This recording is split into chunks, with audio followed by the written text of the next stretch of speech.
We protect that house. Throw everything we got at him. Put him in the dirt all day long. Let's go now, huh? Teamwork, make the dream work, baby. We're on three now. We're on three. 1, 2, 3. Win.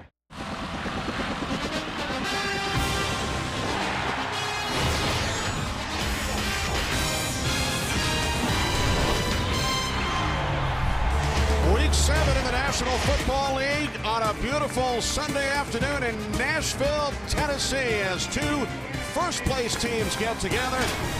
It's the Philadelphia Eagles and the Tennessee Titans on Fox. And a good afternoon, everybody. Welcome to the NFL on Fox. Kenny Albert along with Darryl Johnston. Both the Eagles and the Titans have won their last 2 games. They have identical 4-2 records. Both teams tied atop their respective divisions. Darryl, let's start with the Eagles for the 3rd straight game. It will be Kevin Kolb at quarterback for the injured Michael Vick. And anxious to see if Philadelphia continue to build some consistency. I felt last week against Atlanta, their best performance as a team, all 3 phases. Offense, defense, and special teams contribute to that win. The big question, how do they replace the loss of Deshaun Jackson in that lineup and his big play capability down the field? And also, can that offensive line hold up against one of the better defenses in the NFL that not a lot of people know about? A defense we will certainly talk about throughout this telecast. Titans coming off a short week. They beat Jacksonville on Monday night. They lost starting quarterback Vince Young to an injured knee and ankle, so Kerry Collins starts for the first time since last October. And when you talk about a change at the quarterback position, immediately you go to the passing game. But for the Tennessee Titans, the impact is actually in the running game. They lose the contribution that Vince Young brings. That means that Philadelphia now can concentrate on trying to stop one of the more explosive running backs in the NFL, Chris Johnson. But that is not an easy task. This Tennessee Titans offensive line is one of the best groups in the NFL. Should be a good one. It's the Eagles and the Titans. Coming up next on Fox, Chris Johnson, the NFL's 2nd leading rusher. Right now, this Verizon NFL mobile update.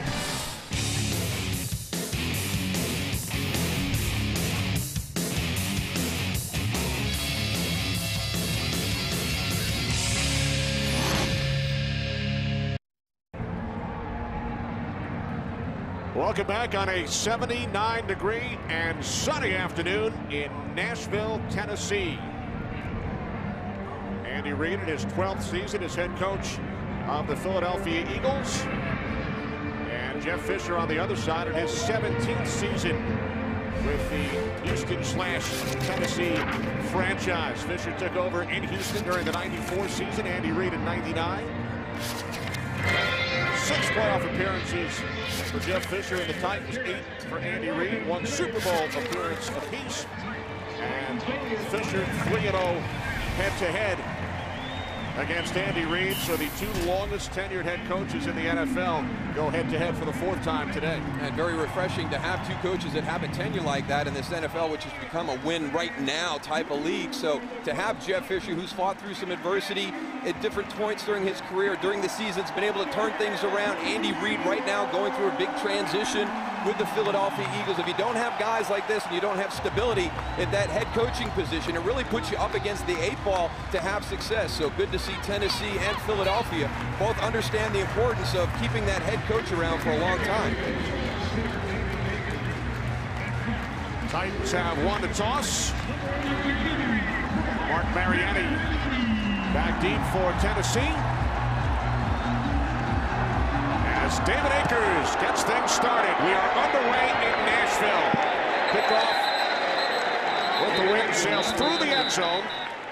So Kerry Collins, the 16-year veteran, will lead the Titans offense out. They will start from their own 20-yard line for Collins. His first start since last October in New England. And as you saw on the pregame show with Jay Glazer, reported that he has that torn tendon on the middle finger of his throwing hand. So we'll have to see how that impacts his play today. Vince Young is the #2 quarterback. So I don't know if there was the potential for him to be 3, and that means that there is some concern there to get him up to #2, but he was gingerly moving around in practice on Friday. Off the play fake. On first down, the pass sails out of bounds. As we check out the Titans offense, ranked 26th in the National Football League. Damian Williams, rookie out of USC, starts for the injured Justin Gage. And Sean McDermott, no disrespect to Adrian Peterson, but he calls Chris Johnson the best running back in the NFL. And this group of 5 starting offensive linemen, very good at both the run and pass. Sometimes an offensive line will be better at one than the other. Not the case with the Tennessee Titans. On 2nd and 10, not much for Chris Johnson, who ran for over 2,000 yards last season. The Eagles defense ranked 11th. Well, just some really good performances last week against Atlanta. Antonio Dixon filling in for Broderick Bunkley has a nice game, but the linebacker group, I thought they played very, very well, especially Stuart Bradley. And here's your secondary. There's a concern with Sean McDermott that this group is still growing when you talk about the linebackers and the secondary. A lot of new faces right there. So he says they're still a work in progress, but they're playing pretty good in my opinion. 3 wide receivers on 3rd down and 10. Collins throws. The catch is made at the 24-yard line, but stopped 6 yards shy of a first down is Williams. So the Titans on their first possession go 3 and out.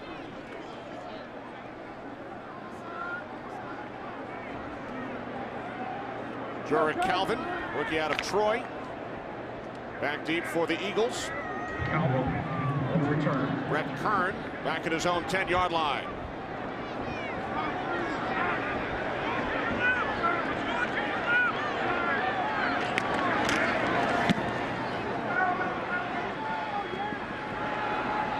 Fair catch called for back at the 34-yard line by Calvin. A 42-yard punt. As Kevin Kolb leads the Eagles offense out.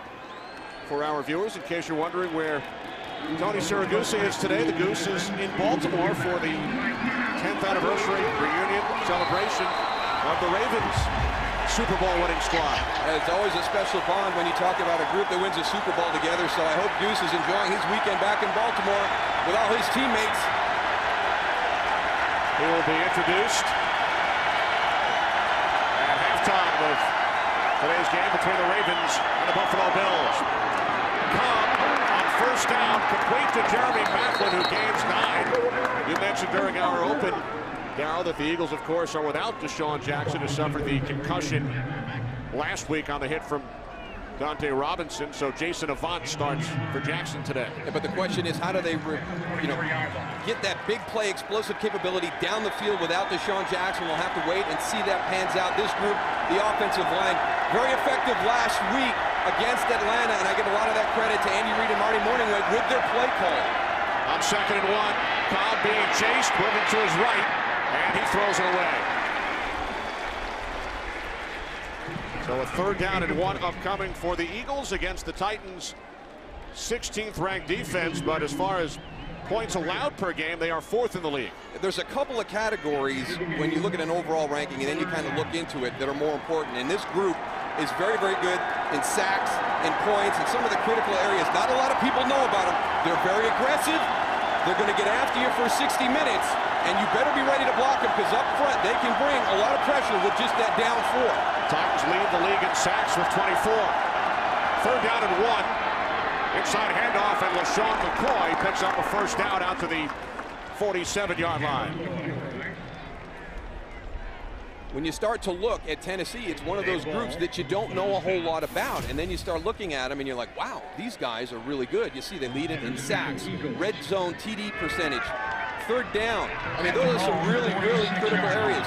Points, the number 1, they're in the top 5, number 4. So it's an overall ranking of 16, but very, very critical areas. They're very good. The 16 ranking refers to the yards allowed per game. Another inside handoff to McCoy. And this time he gains 2. Chris Hope on the tackle along with William Hayes. Stop play number 24, Chris Hope.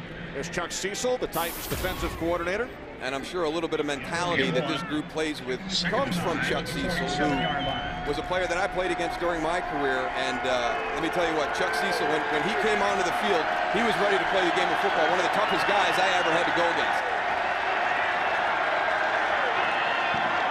2nd down and 9 as Kolb hands it off to Chad Hall, the rookie out of Air Force, who was involved in the offense early last week for the Eagles as well. And here's the challenge when you play against Philadelphia. Just in this opening series, you see all the different things you have to defend. We've seen a screen pass. We've seen some misdirection, some kind of read keep, even with Kevin Kolb in there, a play that you would think Michael Vick would have. But Marty Mornhinweg is not going to change things. He's going to run this offense, and it's really going to make Tennessee's defense think. It takes away that aggression because you have to think so much and pay attention to what the personnel groups are on the field. You saw Michael Vick. He is in uniform. He's the third quarterback today. Mike Kafka, the backup to Kevin Kolb. On first down, Kolb with time, and he dumps it over the top to McCoy. And McCoy gains 4 yards down to the 40. Stephen Tulloch made the tackle.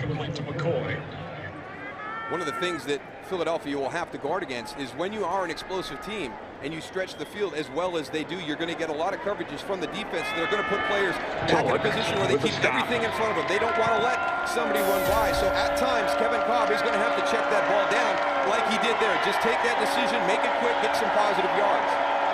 Eldra Buckley now in the backfield, second down and 6. 3 wide receivers for the Eagles. Kolb's pass was intended for Jeremy Maclin. Looks like a little slip at the top of the route. Jeremy Maclin at the bottom of the screen. He's going against Alteron Werner. Now, Alteron Werner is a rookie. He is one of the people that Philadelphia thinks if they can catch in some man-to-man situations, that they can set him up early in the game, and then maybe later in the game, hit him with a double move or an extended play down the field.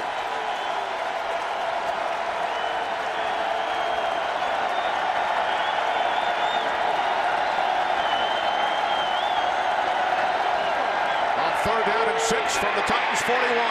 Kolb being chased by Ball, and the pass to the 39-yard line is caught by the fullback Owen Schmidt, but not enough for a first down. And this is what I mean when Tennessee's defense is going to have to think throughout the game. Look, this is an open formation, but here's Owen Schmidt, your fullback, is out here. They come out with a traditional set, and then they break it. They go to an empty set with a regular personnel in. Regular personnel is a fullback, tailback, 2 wide receivers, and a tight end. So they're always making the opposition's defense think and be aware of who's on the field. Sav Rocca will punt from midfield. Mariani back deep. Titans have still not allowed a score on an opponent's opening possession this season. Fair catch called for by Mariani. So Gary Collins and the Titans will start from deep in their own territory.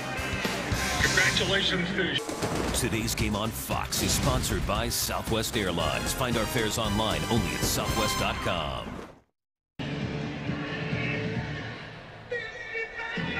Back in Nashville, Titans have won their last 11 against NFC opponents. That's the longest current streak in the NFL. Titans also 3-0 since moving to Tennessee against the Eagles. Out to the 10-yard line. Chris Johnson gains 4. One of the most explosive runners in the league today. And what you have to do is you have to make sure that every gap is filled. That means you have to fill the seams. Now watch Chris Johnson from behind. The patience now, he finds his spot now. Explosive right there. I mean, very subtle, but when he sees a lane, he can go from that patient mode of the first steps to find the hole to top speed in just a couple of strides.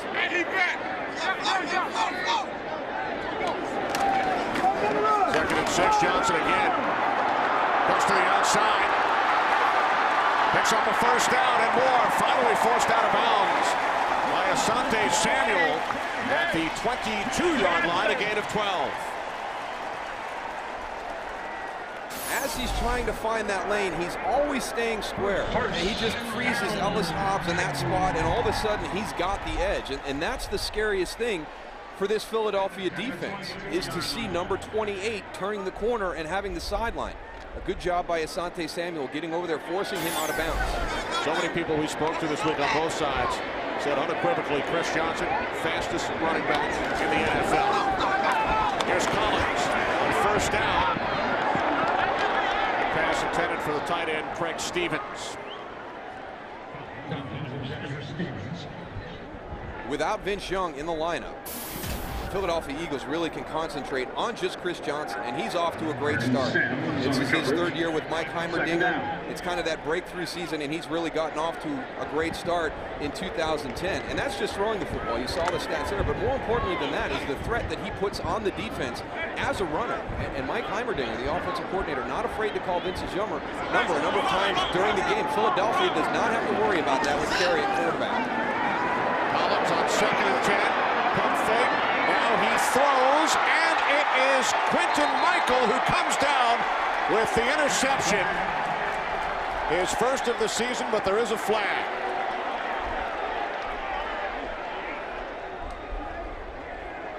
Ed Hockley, our referee. Well, this is one of those situations. Kerry Collins has been in the league for 16 years. He has to know not to throw this ball up for grabs in that situation. It's a jump ball scenario. Quinton Michael is underneath. There's help over the top. It's a bad play to begin with. Just throw it away and don't force the turnover. There was sideline interference by the Philadelphia bench. That 15-yard penalty was enforced after the interception. It's Philadelphia's ball, first down. So the flag came out after the pick. Well, you know that Andy Reid's going to be trying to find out who was the guilty party for that sideline interference. Today's game is sponsored by Bud Light. It's the sure sign of a good time. Here we go.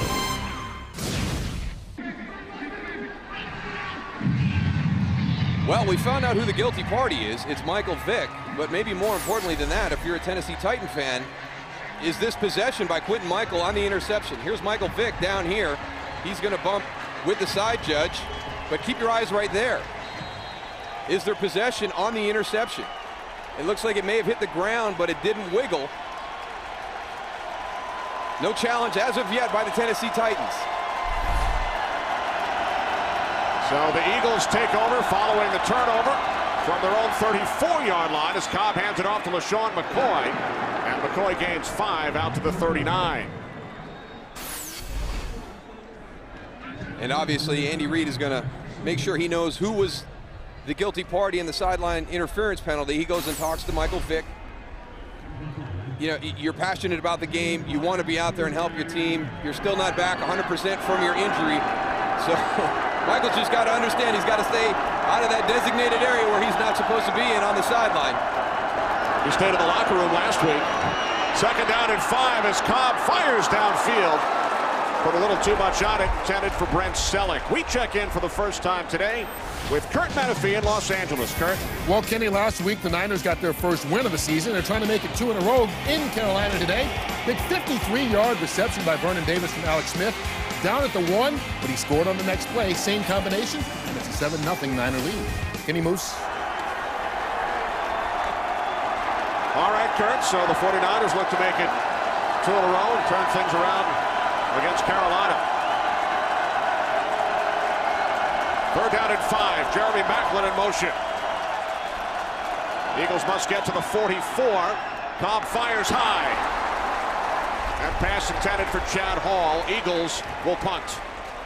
I want to go back to the play before that with Brent Selleck on the bootleg. And this is one of the things you have to guard against when you play Philadelphia. They run traditional plays, but they throw a wrinkle. Here's your bootleg. Now, normally you expect a tier to the play side. This is a throwback bootleg. Kevin Kolb is moving out to his right. You expect kind of tiers built. Somebody in the flat, somebody medium, and then somebody deep to the boot side. Philadelphia will slip that tight end out the back. Rocca punting for the 2nd time. Eagles unable to capitalize on the Quinton Michael interception. Mariani from the 15. Tackled at the 26-yard line by Akeem Jordan.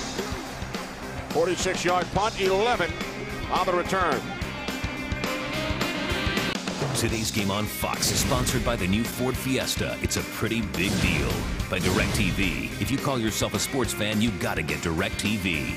And by Pizza Hut. Your favorite plays deserve your favorite pizza. Your favorite's your Pizza Hut. No score here in Nashville. Kerry Collins, at the age of 37, came into the league in '95. He was third among active quarterbacks in passing yards, trailing only Brett Favre and Peyton Manning. From the 26, Chris Johnson looks to cut it back the other way. Penalty marker as Johnson gains 1. What a nice job by Nate Allen on that play, and that's what you have to do. You have to be responsible for your gaps in this run defense. Holding, offense number 64. 10-yard penalty, repeat first down. Left guard Leroy Harris.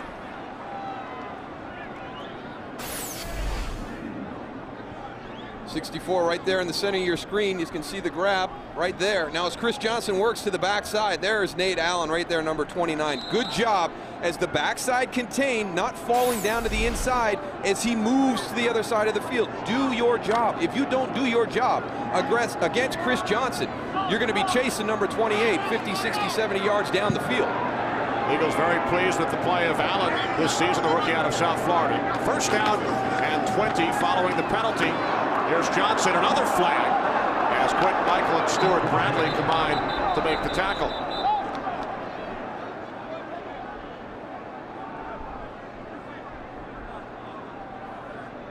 There were 2 fouls on the offense on the play. Holding number 64, who was also holding number 73. Number 73 is declined.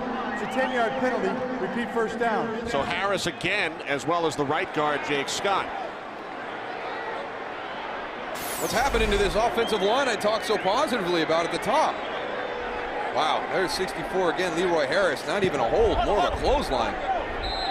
You see right there, he's out of position, just reaches out. Takes Moses Poku right off his feet. Both of these teams in the top 5 in penalties per game this season. First down and 28 as number 28, Chris Johnson, is hit hard as he's knocked out of bounds at the 19. Nice hustle across the field by Ernie Sims. Sante Samuel lost his helmet. Gain of 11 on the play.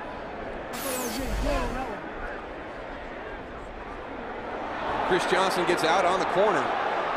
You're going to see a big hit right here by Ernie Sims coming across. Second down.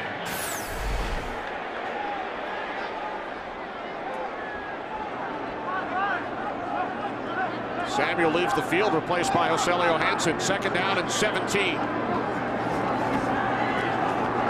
Collins in trouble.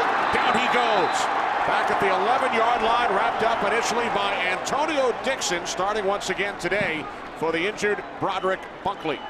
We talked about the impact of not having Vince Young in the running game, but in the passing game, what's going to happen is that launch point, the spot where Kerry Collins is going to set up the pass, is going to be pretty much the same all day.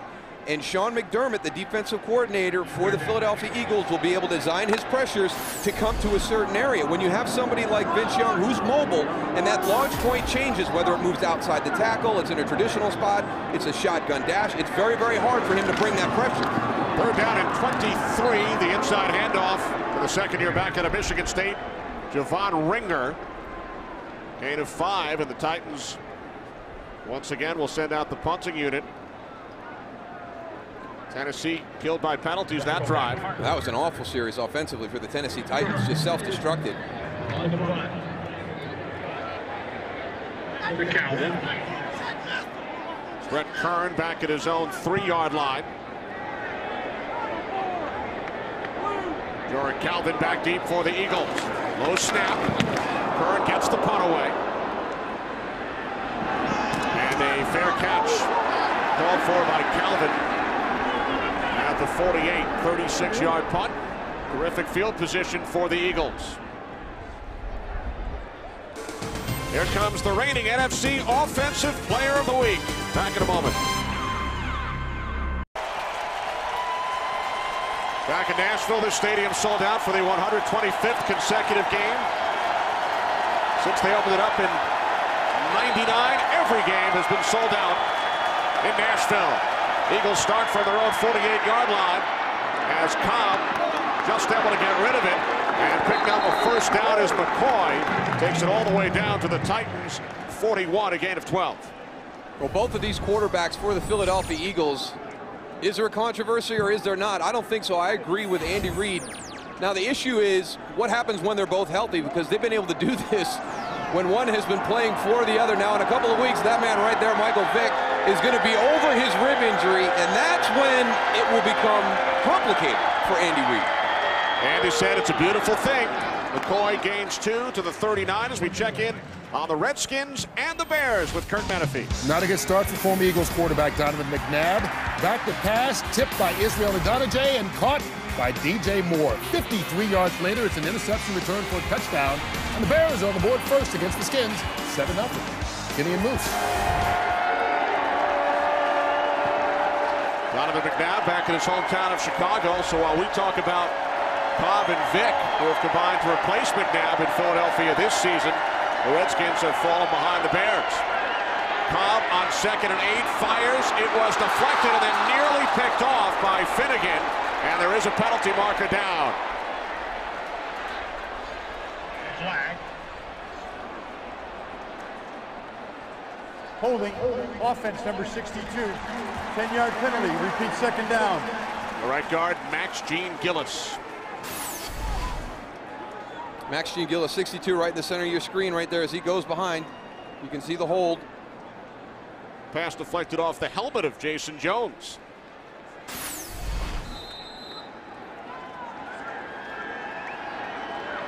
So now the Eagles forced back. Thanks to a holding penalty, 2nd down and 18.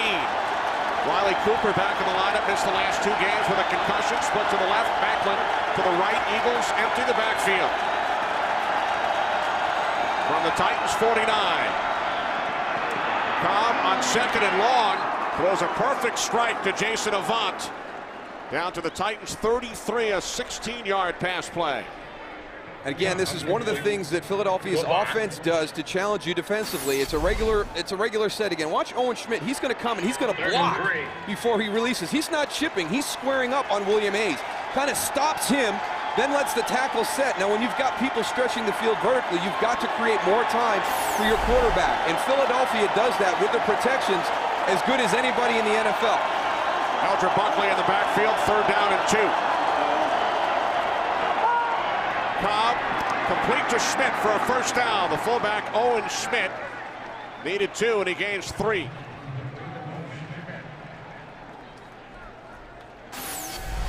Standard play in the NFL. You flash the fullback at the end. Here comes your tailback to chop him down. He's out in the flat.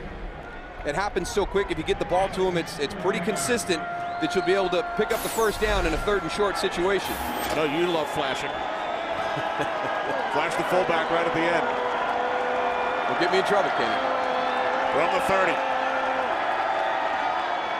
Inside handoff to McCoy. And McCoy gains 3 down to the 27. Well, LaShawn McCoy is getting a lot of respect from the opponents that watch him on film as you get ready to play the Philadelphia Eagles. We had them against Atlanta last week. Curtis Lofton, a lot of nice things to say about LaShawn McCoy. And again, Stephen Tulloch today, getting ready for this game, was very, very impressed with LaShawn McCoy as he watched him on film. Eagles empty the backfield once again, 2nd down and 7. Now Hall shifts into the backfield.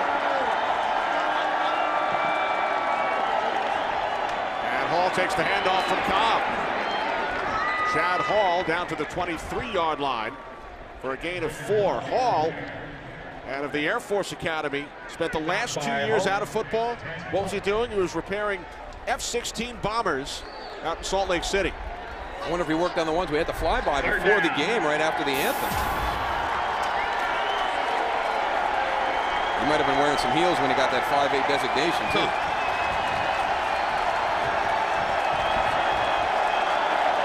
Third down and 3.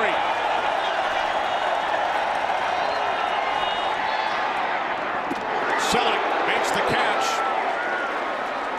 Forward progress seems to indicate a 1st down. Took a big hit from Alteron Verner, the rookie out of UCLA.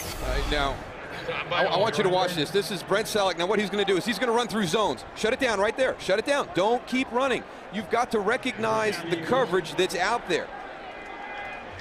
It's a good tackle by Alteron Werner. Right there, it's exactly what everybody talked about during the course of the week. It's a shoulder into the midsection. It's not a helmet, forearm, or shoulder towards the head. Great job by Alteron Werner understanding the point of emphasis this week and still being able to deliver a big hit. Final play of the first quarter, LaShawn McCoy down to the 11-yard line. Cortland Finnegan made the tackle, gain of 8. So no score after 1, but the Eagles on the move here in Nashville. Back in Nashville, Kenny Albert, Darryl Johnston. Philadelphia Eagles, Tennessee Titans are scoreless. Second down and 2 for the Eagles. Kevin Kolb way out here. Jeremy Maclin lined up in the shotgun. And he takes the snap, hands it off to McCoy. And a good second effort by LaShawn McCoy.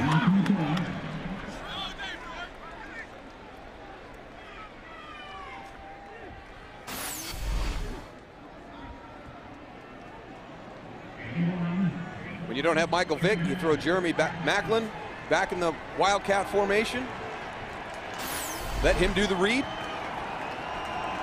But that's a dimension that man right there brings.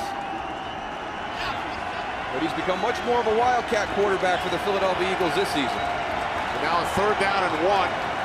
Kolb back under center. There's McCoy over the top, and he has the first down. Well, at the end of that first quarter, we had the pass to Brent Selleck when he ran through the zones and took the big hit. Now, we were at the game last week in Philadelphia with Deshaun Jackson, kind of the same thing, running through the zone. Dante Robinson, the big hit. Now, what happens is when all the players responded to that, they didn't see anything wrong with the hit by Dante Robinson on Deshaun Jackson, but he was fined. The league designated it as one of those hits last weekend that could result in a suspension, and he was fined $50,000.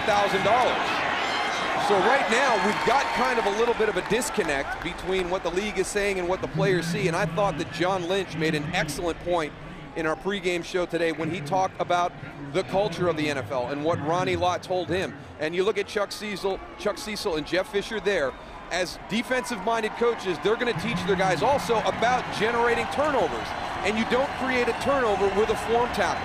You create turnovers when you have a hit that separates the ball carrier from the football. So I agree with John Lynch. We're seeing it in a different way, and we have to do things to change the culture. On second and goal, McCoy ran into his own man, the left tackle, King Dunlap, and then former Eagle Jason Babin made the tackle. McCoy loses 5 yards. Just tremendous penetration up the field by Jason Babin. No chance for LaShawn McCoy. I mean, as soon as he gets the handoff, his offensive tackle is coming straight back. Now third and goal from the 12. Avant split to the left. Selleck in the slot. Kolb on third and goal fires, and the catch is made by the tight end Garrett Mills, his second reception of the season. But the Eagles will send out the field goal unit after Mills gains 6. And that's what happens when you don't have Deshaun Jackson in the lineup. You split Jeremy Maclin to the left, and then you bring your 3 receivers to the right, and it's going to be 2 tight ends and Jason Avant. You don't have that double threat. When you've got Deshaun Jackson and Jeremy Maclin on the field, you can threaten with speed on both edges, and Philadelphia will not be able to do that this afternoon. So here's David Akers, who missed 3 field goals against Atlanta last week for the first time in his career, a 3-1 game. From the right hash, a 25-yard attempt, and Akers nails it. So the Eagles on the scoreboard first, early in the second quarter here in Nashville. 3-0 Philadelphia.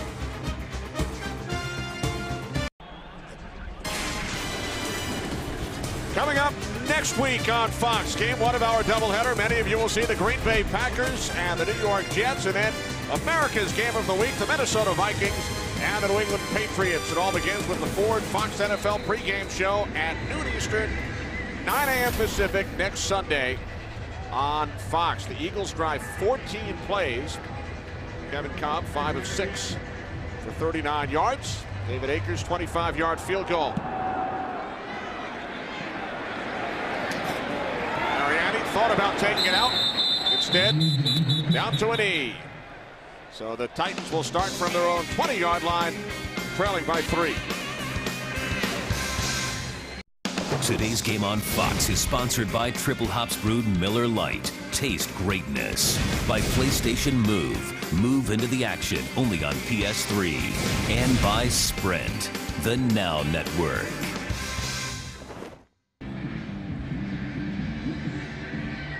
Back in the Music City. Hey. Cowboys fan in the house. There you go. With the hat and everything. Roger Staubach would be very, very grateful. Titans have already beaten the Cowboys this year. That game was played in Dallas. Thank you. Also beat the Giants. They're 2-0 against most the teams NFC have beat East. Dallas this year, Kenny, if you're keeping track. Here's Chris Johnson. Johnson out to the 23. Gain of 2. Titans coming into this game with the best average starting field position in the league. Not the case this afternoon. Some of that within their own control, too. Some penalties getting them back there, but Philadelphia winning the battle of field position throughout the first quarter and here early in the second. Second down and 8.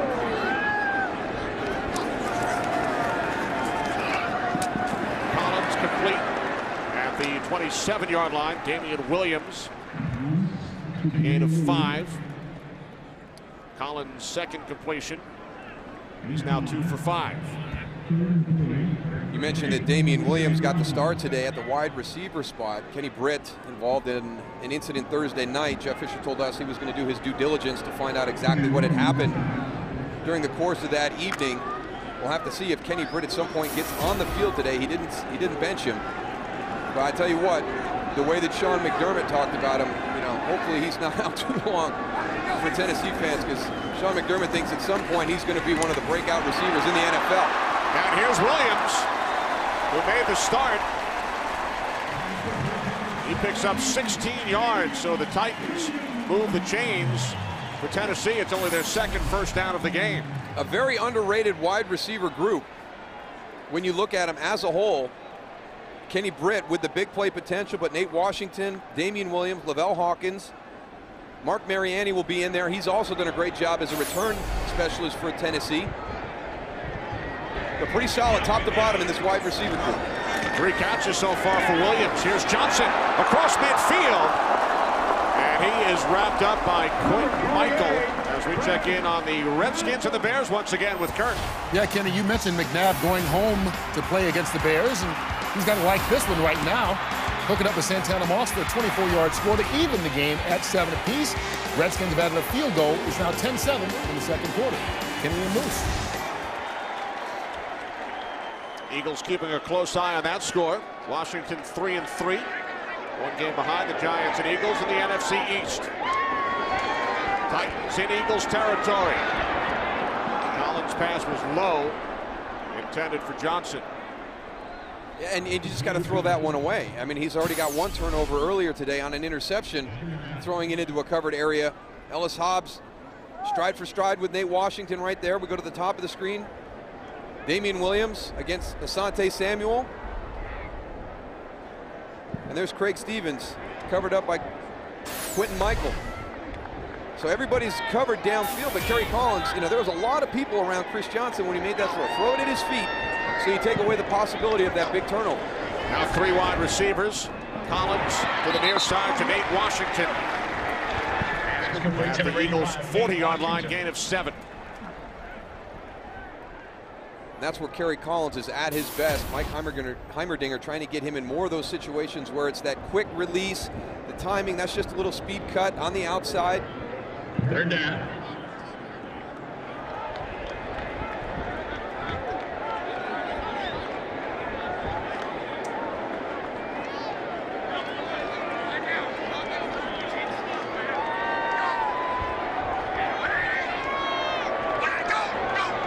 Third down and 3.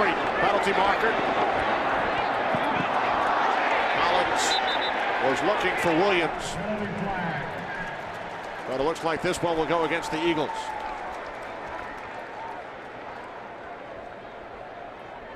Offside. Defense, number 31. 5-yard penalty results in a first down. Ellis Hobbs jump at the right corner. Down the bottom of your screen, trying to get a jam. He gets into the neutral zone for the snap, 3rd and 3. Unacceptable on the outside. Your eyes you should not be listening to the cadence of the quarterback out there. Your eyes should be on the receiver.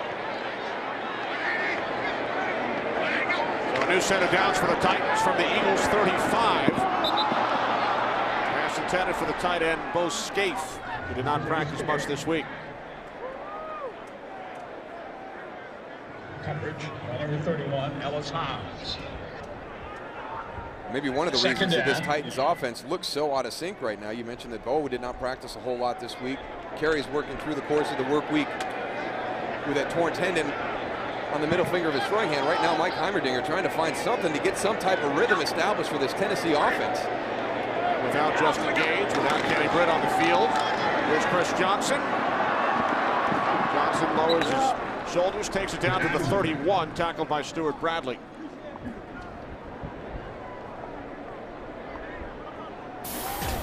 In 4.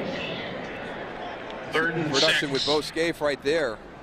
And even though he was unable to practice this week, I think that Mike Heimerdinger was very confident that he'd be able to jump in and without the full work week be able to be effective.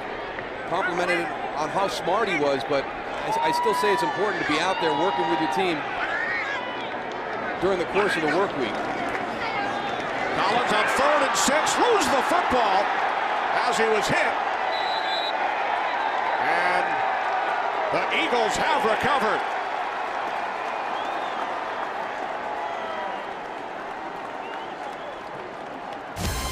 The second Tennessee Titans turnover on the hit by Quentin Michael. Quentin Michael with an interception earlier, now a sack and a forced fumble. Javon Ringer's just got to understand that he has to check that protection right here. He's going to go up inside. His assignment is Quentin Michael off the edge. He's beat immediately because he doesn't square his shoulders. If he just kind of squares his shoulders towards his assignment and then release inside, he would have been fine. Now Kolb off the play fake, firing downfield, and it's an easy interception for Michael Griffin, who now has a pick in each of the last 4 games. And Griffin is tackled by Jeremy Maclin in Eagles territory. So Philadelphia gives it right back, a 28-yard return by Griffin.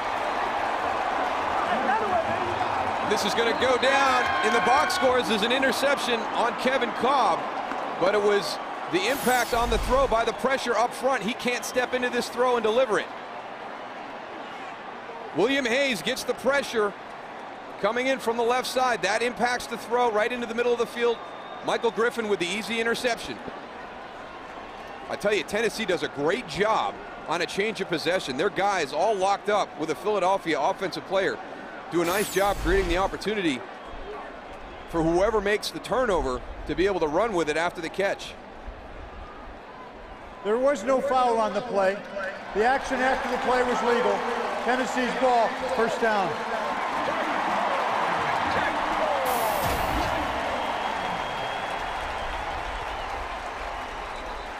So Michael Griffin, first-round pick back in 2007 out of Texas, with the pick in 4 consecutive games.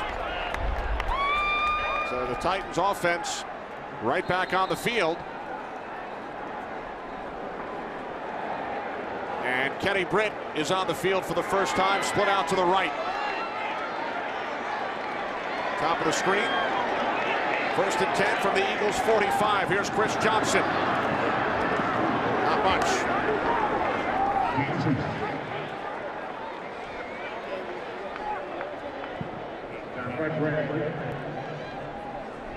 I think Jeff Fisher got his point across. There's something we have to keep an eye on right now for the Philadelphia Eagles. That's Winston Justice. He's getting his knee checked out. Now, he's the right tackle. We've seen King Dunlap a couple of times on the right side. Back earlier in this quarter, there was the play where Jason Babin drove King Dunlap back into the backfield, stuffed a run by LaShawn McCoy, and on that pressure right there with William Hayes, it was King Dunlap at right tackle. 2nd down and 9. Pass was deflected, incomplete. 3rd and 9 coming up. And we check in once again with Kurt Menefee. Kurt. Steelers and Dolphins, talk about run after the catch. Roethlisberger finds Hines Ward, breaks a tackle, and then slips another one into the end zone. 21 yards in the score. Steelers up 10-6 in the second quarter. Kenny and Moose. All right, thanks very much, Kurt. And Roethlisberger in his second game back following the 4-game suspension.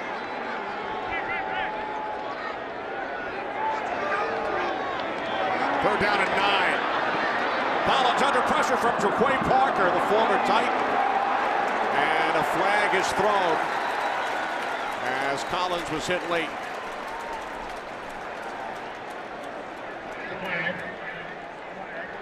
Personal foul, roughing the passer, defense, number 75.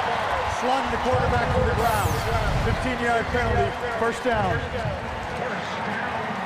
Jaquay Parker gets up inside, and there's your slam at the end.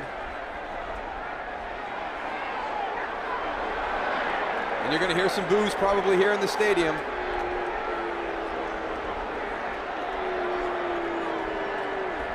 You can see right there, Jaquay Parker knows. He puts his head down on the ground. Andy Reid's not going to be happy. That's a rule that's been in this league for several years now.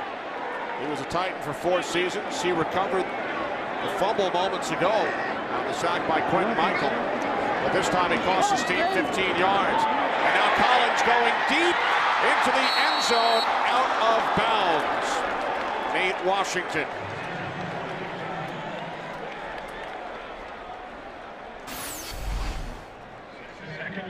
Asante Samuel sitting on something again. He's an aggressive corner. He'll have a tendency to jump some things.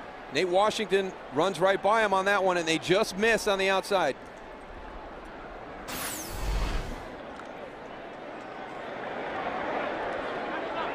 Now Washington split to the left, Britt to the right. Britt finally inserted into this game on this drive midway through the second quarter. Collins swings it out. Johnson, the second effort, takes it down to the 26-yard line for a gain of 3. He just has such great control. I mean, it's the patience. I mean, it's to a new level. When he catches the ball, the way he moves, his footwork. He's a tough guy too. Listen to this hit.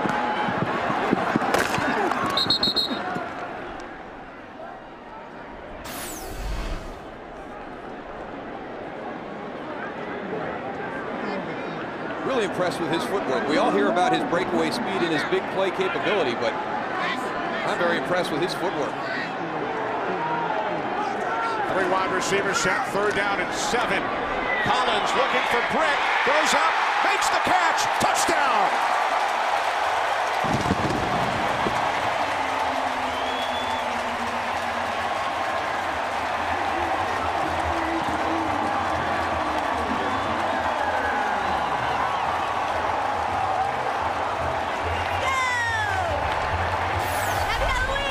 One-on-one on the outside against Ellis Hobbs, and this is why you worry about him. He's a big physical receiver. He's going to go up and make the catch. 6'2", 217. Britt with a touchdown in 5 consecutive games. Last player in franchise history to do that, Chris Sanders with the Houston Oilers back in 1995. So Britt, as we've been chronicling, involved in an altercation at a nightclub on Thursday night. Jeff Fisher thought about not dressing Britt today. He was in uniform, did not start. Finally entered the game midway through the second quarter, and it did not take long for Britt to reach the end zone. 7-3 Titans. Today's game is sponsored by Chevrolet. Every model is backed by a 100,000-mile 5-year powertrain limited warranty.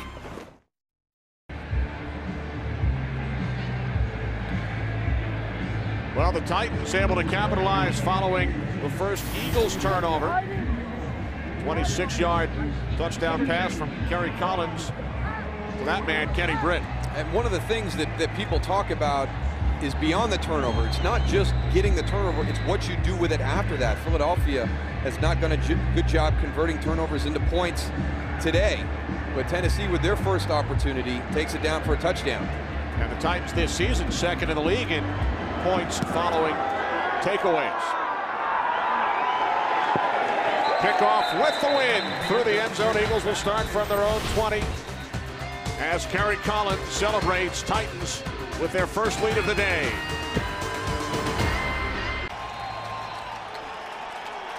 Titans have dominated the second quarter, the two longest tenured head coaches in the NFL. And they actually played high school football at the same time in the Los Angeles area, although not against each other, as Andy pointed out to us last night. First and 10 from the 20-yard line as Kolb sets up the screen to McCoy. And McCoy takes it out to the 30-yard line, close to a first down. Well, we talked about the last series, and that was my mistake. King Dunlap is back at the left tackle position. Winston Justice was getting his leg checked out. He's back in at right tackle. And if you're going to play the Philadelphia Eagles, one of the things you're going to have to do is be able to defend that screen pass. One of the best screen teams in the NFL.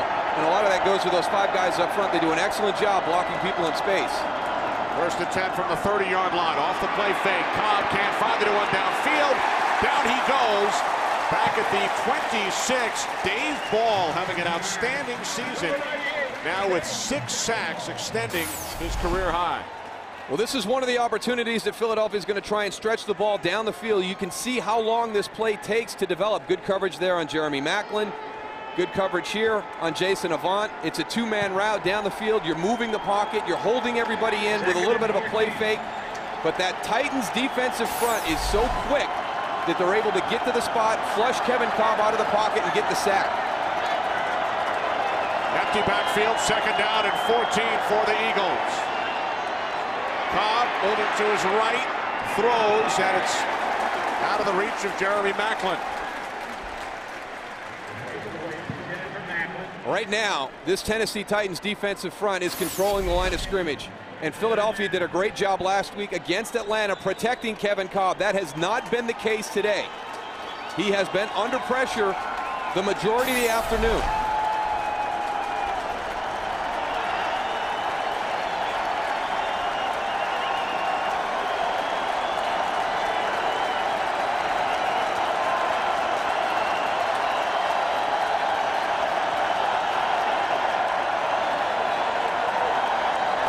Receivers on third down and 14.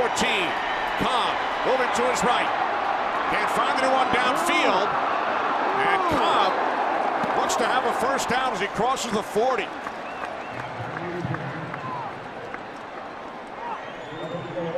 He's doing his best Michael Vick impersonation. It's a very effective scramble. I mean, you've got a little bit of pressure. He sees everything get pushed to the inside. He moves to his right. But the key here is LaShawn McCoy down the field. Watch the block right there on Will Witherspoon. And right away, as Kevin Kolb got up, you know, he signaled to LaShawn McCoy because he doesn't make that first down if LaShawn doesn't get that block downfield. Kolb gained 15 on third down and 14. Now the gift to McCoy. Nice change of direction. McCoy to the 48-yard line, picks up 7 before he was tackled by Chris Hope. And here's why there's a tremendous amount of respect for LaShawn McCoy. Look at that cut. The play is designed to go to the right side. He's back out the left side, needs to squeeze that ball as he's moving down the field. Don't let that ball come off the body. Jacob Ford is the injured Titan. With 4 minutes remaining, second quarter here in Nashville. Titans leading the Eagles 7-3.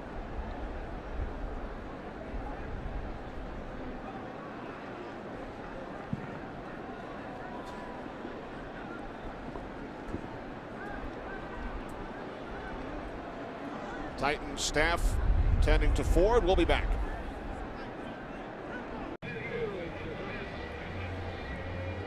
Good to see Jacob Ford up and moving around, just kind of moving down the line of scrimmage in pursuit. He's going to come in from the left side of your screen. You're going to see him go down to the turf right there. Kind of gets bent back awkwardly a little bit. He's on the sideline moving around, just gave somebody the thumbs up.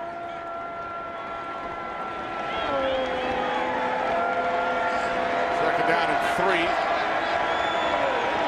for the Eagles from their own 48-yard line. Kolb off his back foot, the screen to McCoy, has running room, picks up a first down.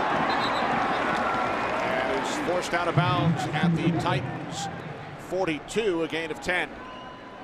Nice move on Cortland Finnegan. He's the first person up to support on the screen, and LaShawn McCoy just freezes him on the outside. Watch 31 come into frame. Breaks him down, and he tackles there. That's McCoy's 4th reception coming into this game. The Eagles' leading receiver. And of course, they're without Sean Jackson today, so they've relied heavily. Now some trickery as Macklin took the snap. Now here's Kolb firing downfield. Oh, great play. What a catch by Riley Cooper. It went Macklin to McCoy to Kolb, and then Cooper. Well, that's a nice use of the Wildcat formation, because I always have an issue when you put the quarterback outside. It's 11 on 10. Now watch Kevin Kolb come back into the picture. The final flip goes back into your quarterback's hands. But it's underthrown. This should be an interception for Tennessee, but Chris Hope waits on the ball, and a great effort by Riley Cooper. That's just a great job by a young wide receiver. 37-yard pass play. Cooper's 2nd reception of the season. Rookie out of Florida. That's their first. Eagles call timeout. Well, one of the things that's happening this weekend that didn't happen last weekend is when they dial up these big play opportunities, if it's not for great efforts like that with Riley Cooper, they're not executing how they did against Atlanta last week. Kevin Kolb rarely missed when they had one of those big plays. And I had an opportunity to look at Andy Reid's play sheet last night and talk to him about, hey, against Atlanta, you got into the 3rd quarter. We wondered if you had any more big plays left on your call sheet. And he goes, oh, yeah, we had a few. And he showed me how many that he carries on this little piece of paper right here. It is unbelievable. I mean, there's like 30 shots down the field. And it's very colorful. It actually might be that section right there. I mean, those are all big plays. It's not like a red zone category. It's not a short yardage category. It's when Philadelphia wants to stretch the field like they did on that last play. It's some kind of a gadget. It's something that everybody that plays Philadelphia knows they have to guard against. And last week, Kevin Kolb was fantastic in those situations. He's been a little bit off today. He missed Brent Selleck on the throwback bootleg. He underthrew that one right there. Riley Cooper makes the great play, so it's a big play for Philadelphia. How often do you see a play where 4 different players on one team touch the football following the snap? I like the way that they use the Wildcat formation. When you split the quarterback out, in my opinion, you're kind of taking him out of the play, and to motion him back in and get him involved was a great play design. Here's McCoy on 1st and goal from the 5-yard line. And he takes it down to the 4 before he's tackled by Chris Hope. And Andy Reid, players we spoke to, gave a lot of credit to Marty Morningwood last week. Not only for the big plays that succeeded against Atlanta, but the timing, especially the one in the second half, the 83-yard pass, with some wind swirling around from Kolb to Macklin. And a very similar situation on that play right there, and I'm sure that was one of the things they worried about. That big play with that throw was going into the wind in the direction Philadelphia's moving. 9th play of the drive for the Eagles on 2nd and goal. Kolb to the end zone. There was some contact between Finnegan and Cooper, so the clock stops with 2:01 remaining in the first half.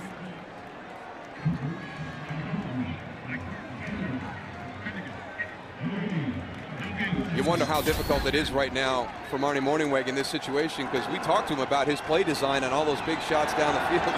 I loved his response. Why spend a lot of time drawing up plays that make you 4 or 5 yards?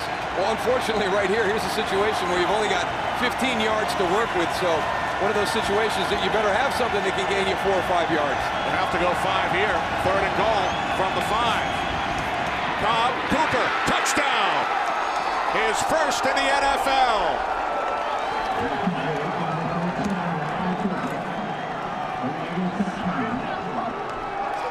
Well, he deserved that. I mean, just a great effort by him on the gadget play to get Philadelphia down in close. He's going to come out of the bunch right here. Looks like he's going to end up working on Stephen Tulloch out of that bunch. That's the matchup you're looking for, a wide receiver against that linebacker on that shallow cross. David Akers adds the extra point. Well, he was Tim Tebow's roommate in Florida. Now he's a Philadelphia Eagle, and he has his first National Football League touchdown.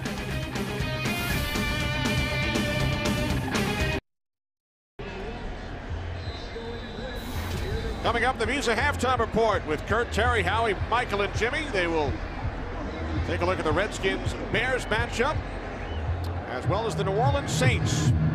Fox Sports Ticker will have all the latest stats as well. That's coming up on the Visa halftime report. Well, we've talked about the wind. I thought they did an onside and he missed for a second. It's like, well, that's a gutsy call at 1:56 left to go in the first half. They got a couple flags wrapped around up there, so it is blowing a little bit.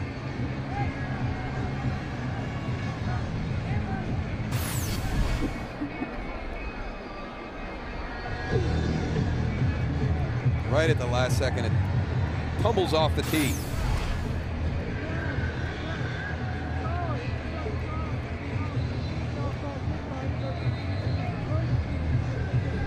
Both place kickers were booming field goals during warm-ups, and the goalpost to our left for today's game. David Akers and Rod Baronis. See if the ball stays on the tee this time. It does. Mariani. 2-8. Well, Darryl, I know you'll be watching as the Texas Rangers and San Francisco Giants play Game 1 of the World Series this Wednesday on Fox. That's the action at 7:30 Eastern, 4:30 Pacific. In high definition, Game 1 of the World Series, Rangers and the Giants. Riley Cooper also played baseball in college. He was a draft pick of the Texas Rangers last year. He was also selected by the Philadelphia Phillies back in 2006. In fact, they wanted to pick Cooper in the first round out of high school, but he told them he was gearing himself towards football. Now Collins going deep. Intended for Kenny Britt. As the Titans touchdown. Boy, Quentin Michael got lucky there. You can't let that situation happen inside of 2 minutes in the first half. He kind of got caught flat-footed. Quentin Michael's going to be your safety. And they had a mix-up right there because he was flat getting over to the outside to help out with the deep half of the field. Kenny Britt was beyond him. Now Britt split to the left. Washington to the right, Williams in the slot. 2nd and 10. Titans keep it on the ground with Ringer, penalty marker. As Ringer forced out of bounds at the 30. Holding, offense number 18. 10-yard penalty, repeat 2nd down. That's on Britt. Working on the outside against Ellis Hobbs. You can't get outside. And then when he turns to run away, you got to let him go. I'm not saying that holding doesn't happen quite a bit on the field, but if you just do, you know, when the player turns and moves, let him go. I mean, nobody is perfectly technically sound out there, but you just have to understand when you have to let go of the defender so you don't get flagged.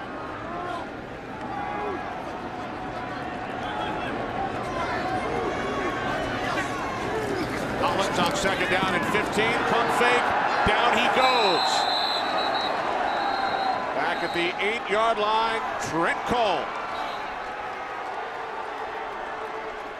I think one of the things you forget about as a pass rusher is leverage. And we've talked to several people, and when they talk about Trent Kolb, number one, he's a great speed to power guy. You're kind of waiting on that bull rush, and then he's quick enough to get around you. But he's also got great leverage. He just brings so many different things as a pass rusher on the edge that it's hard for these tackles to be able to account for all the different moves that he can throw at you. 3rd Eagle sack today, 6th of the season for Trent Kolb, which is music to the ears of Sean McDermott here in Music City. Well, he's real happy with the play of his defensive line. He still feels that his back seven, the linebackers in the secondary, because they do have some new faces there and they're playing together for the first time, like Nate Allen, Ernie Sims, a couple of guys who not a lot of starts in their career. He feels that that group will even get better as the season progresses. 3rd down and 22. Titans keep it on the ground with Johnson. And he's met by Jaquay Parker.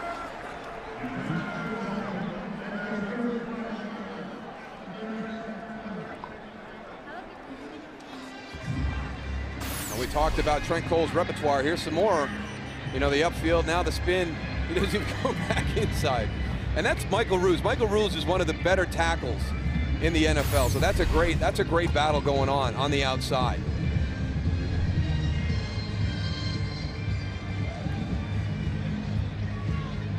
Titans getting set to punt. The officials are now keeping track of the time remaining on the field. The problem with the scoreboard clock. Our Fox box is interfaced with the scoreboard, so that is why you do not see the time in the upper left-hand corner.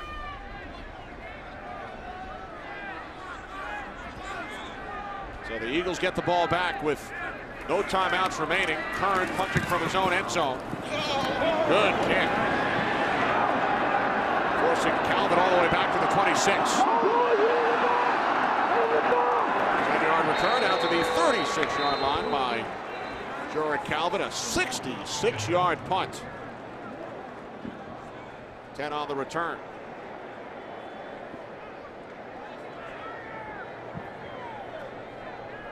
Tim Shaw on the stop.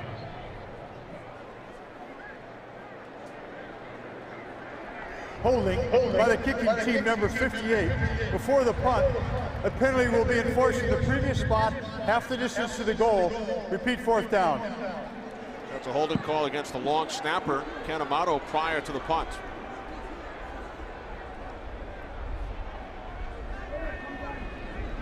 Unfortunately for Tennessee, they're going to have to pull this off again. Brett Kern, just a great job with that 66-yard punt. He's got the wind at his back. I mean, Tennessee has an opportunity here to be able to get out of the half without any points. But it's going to depend on Brett Kern being able to duplicate what he just did. And then you've got Philadelphia moving into the wind as they try and get a field goal at the end of the first half here. Again, we apologize for the clock problems. 1:17 remaining in the second quarter. Problem with the scoreboard clock, which reads 0-0. Kern once again punting from his own end zone. Another terrific kick, forcing Calvin back to the 28. 15-yard return out to the 43. That punt is 68 yards, a new career best for Kern on the second opportunity. Well, Fox Tuesday, are you ready to get spooked? There's nothing more terrifying, nothing more electrifying than when Glee rocks Rocky Horror. It's the Halloween event that's got more tricks than treats. Don't miss the Rocky Horror Glee Show. All new Tuesday at 8, 7 Central on Fox. I have to make sure I catch that one. I was a big Rocky Horror Picture Show fan. So is he. He looks like a wrestler from Mexico. He's ready to go. Eagles with no timeouts remaining. They lead by 3 from the 43-yard line. Cobb firing downfield to Macklin. And it is broken up, nearly picked off by Chris Hope. So the Eagles taking another shot downfield.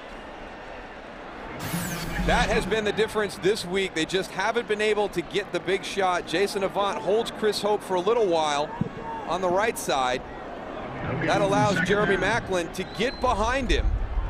But again, this wind playing a little bit of havoc with the throws down the field, moving the direction Philadelphia is going with right now. That's a nice job by Chris Hope getting back to make a play on the ball. From the 43-yard line, 2nd and 10. Cobb to Avant into Titans territory. Remember, the Eagles are out of timeouts, gain of 8. Stop by Tulloch. 3rd down. Approximately 40 seconds remaining in the half. Cobb to Avant. Stays in bounds. Time being kept on the field. Number 44. Cobb will clock it.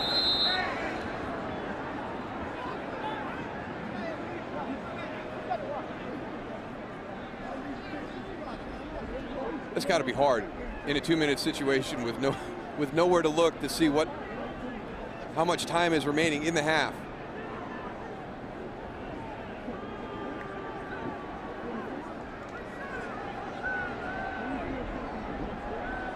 24 seconds remaining in the first half from the Titans' 44-yard line. The Eagles with no timeouts. 3 wide receivers.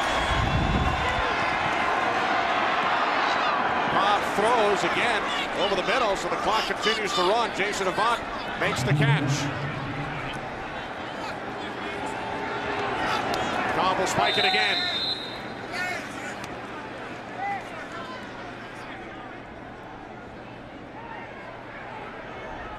Line of scrimmage now the 29 with 9 seconds remaining. This would be approximately a 47-yard field goal attempt. And Andy Reid will send out David Akers and the field goal unit.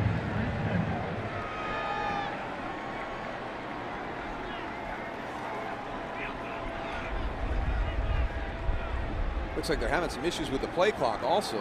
You can see all the Eagles kind of motioning to get that play clock reset.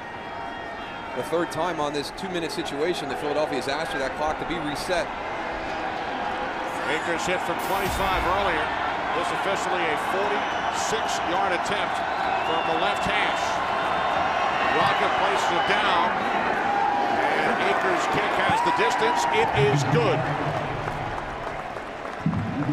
Akers 2 for 2. Extends the Eagles' lead to 13-7. That's a nice job by the Philadelphia Eagles. Again, in all 3 phases, we talked about how well they played last week as a team, and there the defense holds Tennessee backed up. And then even though they get a great punt from Brett Kern, 2 great punts from Brett Kern, the Titans force Philadelphia back, but their offense without a game clock in the stadium does a great job putting David Akers in a position to get 3 points at the end of the half. 4 seconds remaining in this first half. Eagles have scored 10 points in the last minute, 52 seconds. We'll take a look at the touchdowns this afternoon. Kenny Britt misses the first quarter and a half, but as soon as he gets back on the field, there's a big play down the field from Kerry Collins. And Riley Cooper with the short touchdown catch after making a great play on a reverse flea flicker by the Philadelphia Eagles. An underthrown ball. Riley Cooper comes back and makes a great catch right around the 5-yard line, and then later on gets the touchdown on that short catch and run. So the Eagles lead is now 13-7. There have been 4 kickoffs today. None of them have been brought out of the end zone. 4 touchbacks. 4 seconds remaining, second quarter. Eagles 13, Titans 7. Akers kicks it short. No flags. As the first half comes to an end. Final 4 seconds tick off the clock. All the scoring in the second quarter. There's Riley Cooper. He has the Eagles touchdown. Philadelphia leading Tennessee 13-7. Well, here's the big play in that first half. You know, Philadelphia's going to throw a couple of these at you during the course of the game. Throwing into the wind, it's underthrown. It looks like Chris Hope is in perfect position for the interception, but a great effort by Riley Cooper. And then he gets the touchdown a couple plays later. That gave the Eagles a 10-7 lead, a late field goal by Akers. So the Eagles lead it by 6 at the half. The Visa Halftime Report from Los Angeles is coming up next.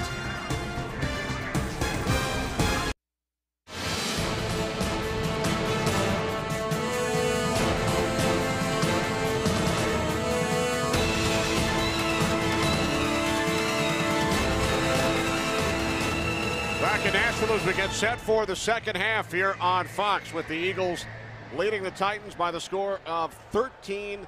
to 7. Kenny Albert along with Darryl Johnston. Howie Long during the Visa halftime report said he was very impressed with Kevin Kolb in that first half. I thought he did a good job because I think Tennessee was getting some pressure on him. And he's not Michael Vick. He's not going to take off and run all over the field and really threaten the defense that way. But what he does is he extends the play, gives himself an opportunity to make the throw down the field. And on a 3rd and 14, he was able to scramble 15 for the first down. So he does have mobility. But I've been impressed with both defenses. I thought Tennessee did get some good pressure on Philadelphia, kind of took them out of the rhythm, which is very important for that offense. And I thought Philadelphia's defense has done a great job up until this point against Chris Johnson. But you have to remember, with Chris Johnson, don't pat yourself on the back until the final whistle blows, because he can go the distance at any time. Barones kicks off to begin the second half. Taken at the 3 by Calvin. Scoreboard clock is working as Calvin returns it to the 25. We just referenced Kevin Kolb and Howie Long and what Howie had to say at halftime. Kolb, the reigning NFC Offensive Player of the Week. There are his first half numbers. The NFC Defensive Player of the Week, Howie's son, Chris Long of the St. Louis Rams. Congratulations, Howie. And Chris. And Kevin. And Kevin. Although Kevin did not receive anything. Just his fine. He got his fine check. No certificate, no handshake. Yeah, with the NFL, we got to do something. For the Player of the Week and the Player of the Month, we have to, something.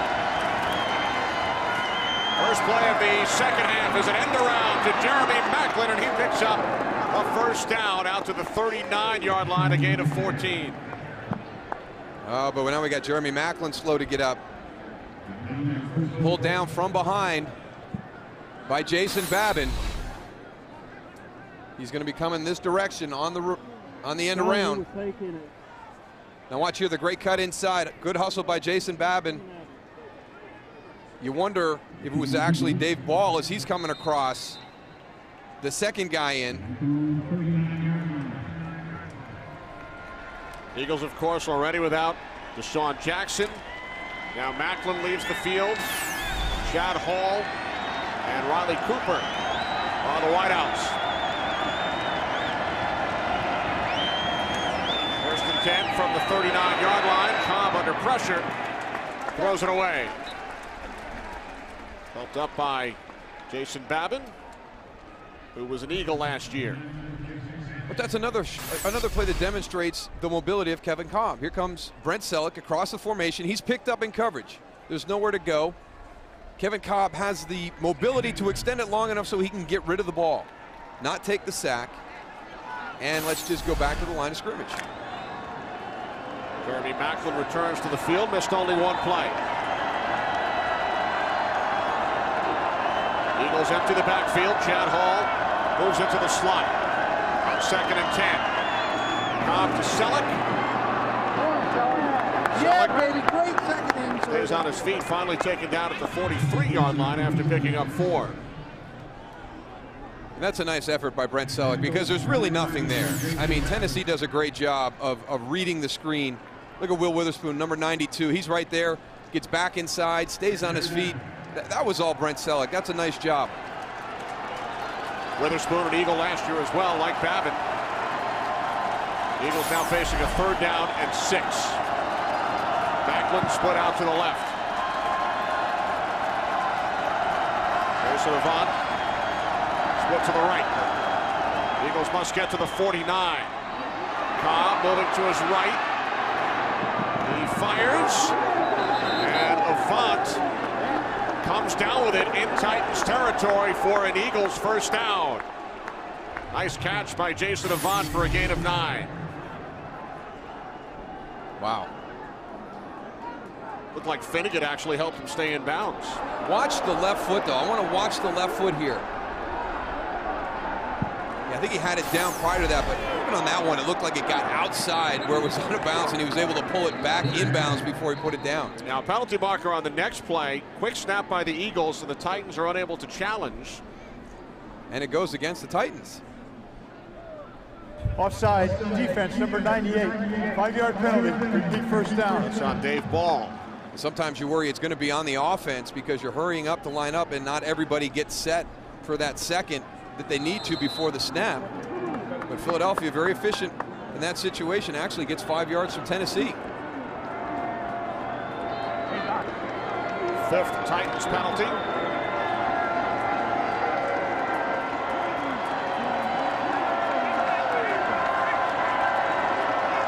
From the Tennessee 43. Off the play fake. Kolb to the outside, and the catch is made by Macklin for another Eagles first down at the 35, gain of 8. We spoke to Jeremy Macklin yesterday as Deshaun Jackson was leaving the field last week. Macklin leaned over. He said, "I have your back." We asked Jeremy how Deshaun is doing. He said, "He's doing well. I've tried to keep his spirits up all week." Good to hear that he's doing well, and Andy Reid mentioned it too. And a lot of it's just the soreness from the hit that he took from Dante Robinson last week. But a nice friendly competition that goes on at practice with Jeremy Macklin and Deshaun Jackson. They challenge each other. That's just going to help them both as they progress through their careers. From the 35, Kolb looking left. He throws, and pass sails behind LaShawn McCoy, who did not turn around. Yeah. I think Kevin's going to have a word with LaShawn. He was just kind of jogging out there into the flat, but they had dropped coverage to take away the slant from Jeremy Macklin. So as Kevin Kolb goes through his progression, he's got to get that to the flat to LaShawn McCoy, and he was not ready for that throw. 2nd and 10, empty backfield. Cooper split to the left, Hall to the right. Now Hall shifts into the backfield. Takes the handoff from Kolb. Chad Hall running hard. Down to the 28-yard line, gain of 7. That's a nice little play. We saw it last week against Atlanta. We've seen it twice already here this afternoon. I mean, Chad Hall, he must just get lost. Here's the handoff. You're like, all right, I saw 16 in the backfield. Where did he go?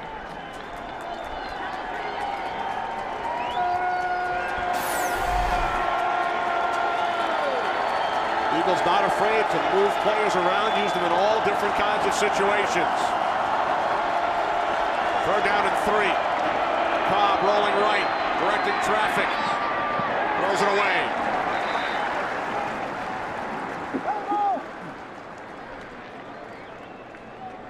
They throw so many things at you during the course of the game. And when we talked to Chuck Cecil, he said, yeah, I don't even know how they do it. I don't know how they can teach everybody all the different formations, personnel groups. They get it done so quickly, so efficiently. He said, that's the biggest challenge for us, is making sure we recognize who's on the field. And he was very impressed with Marty Mornhinweg and Andy Reid both for the offense that they've developed in Philadelphia. He said it's very, very challenging to go up against it as a defense. And the Titans also prepared for 2 quarterbacks this week. They didn't know if they would see Vic as well as Kolb. Akers hits from 46, making up for last week. He is now 3 for 3 here in Nashville.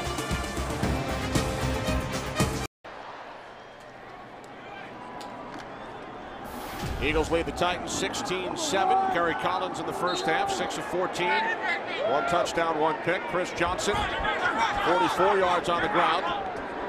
He averages over 100 per game in his career. Collins looking to set up the screen to the tight end, Craig Stevens.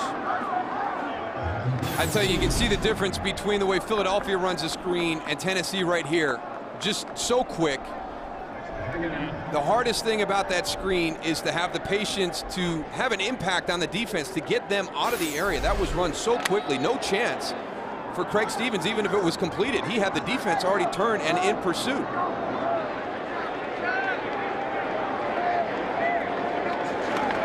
2nd and 10, Chris Johnson. Johnson out to the 23-yard line. Antonio Dixon, the tackle. Titans facing 3rd down and 7. Can't say enough about this Eagles defense and what they've done against the running game up until this point right now. And that's following having to go against Frank Gore in San Francisco, Michael Turner in Atlanta last week. And Sean McDermott's got his group ready again this afternoon, going up against Chris Johnson. Johnson's longest run today, 12 yards. It's not over yet. I mean, you have to play all 60 minutes against Chris Johnson. He is that explosive. You make one mistake and he'll have a huge run on you. 3rd down and 7, 3 wide receivers set. Collins fires right into the hands of Asante Samuel. 2nd interception thrown by Collins today, 3rd of the season, For the three-time Pro Bowler, Eagles will take over, already leading by 9. When you talk about aggressive cornerbacks, a lot of it is the preparation during the week. Watch Asante Samuel. He's in a trail position. He's got the vertical inside him. Now, what the vertical inside will do is clear out that area for the deep end to come in behind it. Asante Samuel sees that route develop and just beats Kenny Britt to the spot. That is great preparation during the week that gets you an interception on Sunday. Now remember, the Titans committed 2 turnovers in the first half. Eagles did not score any points off of those turnovers. Here's McCoy, and he is close to a first down. Titans all season, Darryl, have not allowed a touchdown following a turnover by their offense. Well, that's the key. You know, it's not so much generating the takeaway, it's what you do with it, what your offense does once that defense gives you the opportunity with another possession. And Tennessee's defense has responded very, very well all season when their offense has given up a turnover.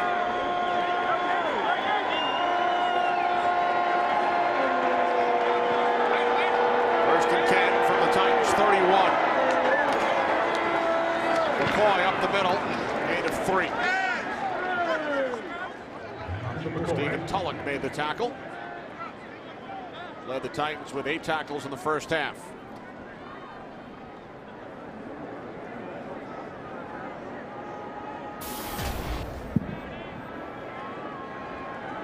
Second and 8.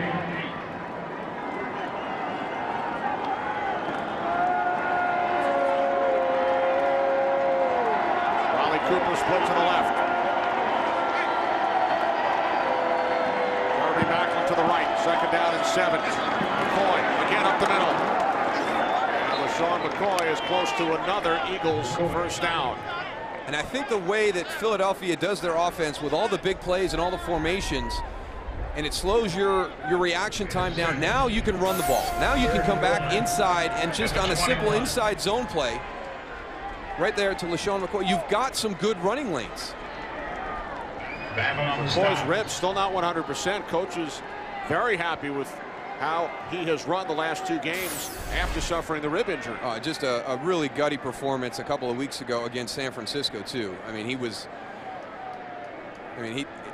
the previous week just in a tremendous amount of pain, couldn't do anything during the course of the work week getting ready for the game, and then against San Francisco, you know, with not only the rushing yardage but also the receptions out of the backfield. I think he earned a lot of respect from Andy Reid, the staff, and everybody on that team with his demonstration of his toughness. Eagles terrific on third down today. Eldra Buckley has replaced McCoy in the backfield. 3rd and inches, Kolb on the sneak. And the Eagles get a new set of downs as we check in with Kurt Menefee in Los Angeles. Kurt? Lovie Smith with a strange sequence in Chicago after challenging the previous play. Looks like Jay Cutler broke the plane. They said no touchdown. He fumbles at the 1-yard line. Smith does not challenge, giving the Redskins the football. The defense bails him out. DJ Moore intercepts him for a touchdown. No. Redskins call for a delay of game. It's still 14-10. We're wondering, why would Smith just let Washington have the ball at the 1-yard line without a challenge, Kenny? Moose? Wow. Interesting sequence, Kurt. Eagles inside the red zone from the Titans 19. Kolb over the top, complete at the 14-yard line to Jason Avant for a gain of 5. Complete to Avant.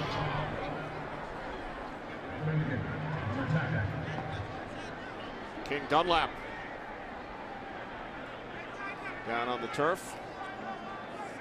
Nashville native, over 20 friends and family members in attendance today in Dunlap's hometown. Today's game on Fox is sponsored by Verizon, the official wireless service provider of the NFL. Back in Nashville, Eagles left tackle King Dunlap starting once again today for the injured Jason Peters, injured on the last play.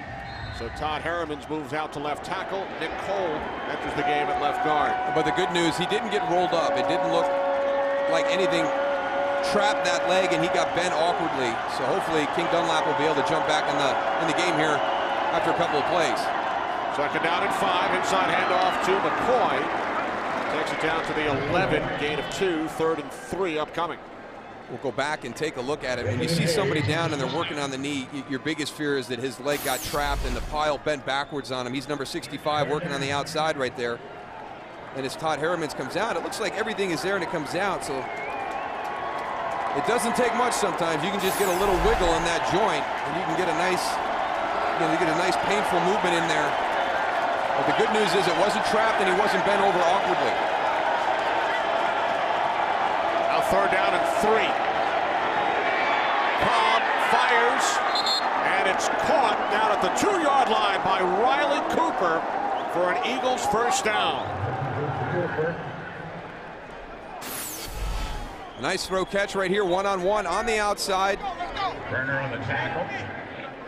Nice timing between Kevin Kolb and Riley Cooper. Alteron Werner was in good position, but that play was delivered with such good timing he couldn't make a play on the ball. Cooper's 3rd catch today, came into the game with 1. 1st and goal from the Titans 2. McCoy lost the football.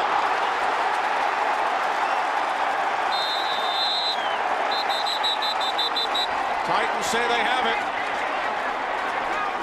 Officials trying to get down to the bottom of the pile.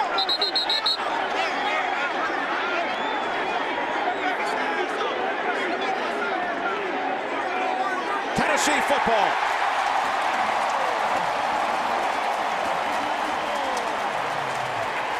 I'm going to give this one to Jason Jones. I don't know if anybody got a piece of him.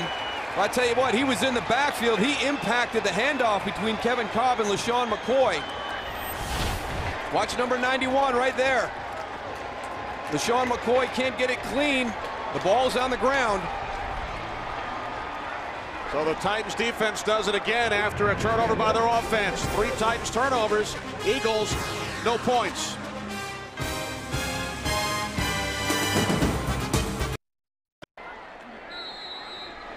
The Eagles have turned the ball over for the 2nd time, so the Titans take over on their own 3-yard line. Philadelphia leading 16-7 on 1st down. Collins handing it off to Johnson. Tries to get out of the end zone, and he did. Barely. We talked about Chris Johnson's patience, but not down in this situation. He is very, very lucky. By a hair, literally. Wow.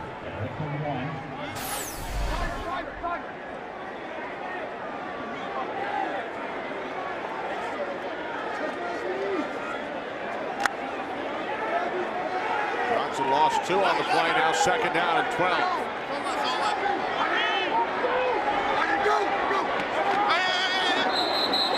Movement prior to the snap, and the play is blown dead.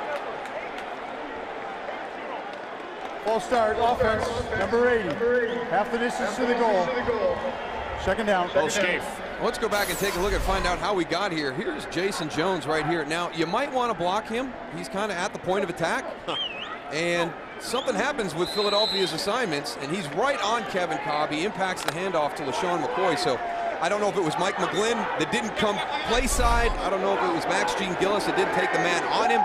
But they turned the guy loose right at the point of attack.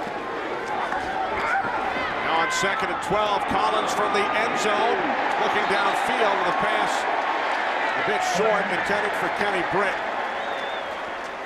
There is a flag back at the 22-yard line.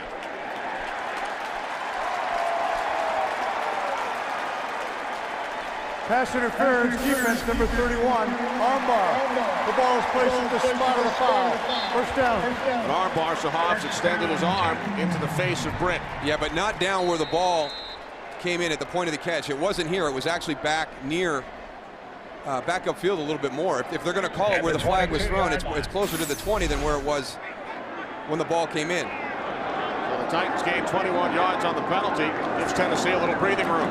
From the 22 on 1st down, Collins looking for Britt. He's got it. Kenny Britt stepped out of bounds back at the 44-yard line. A 34-yard pass play.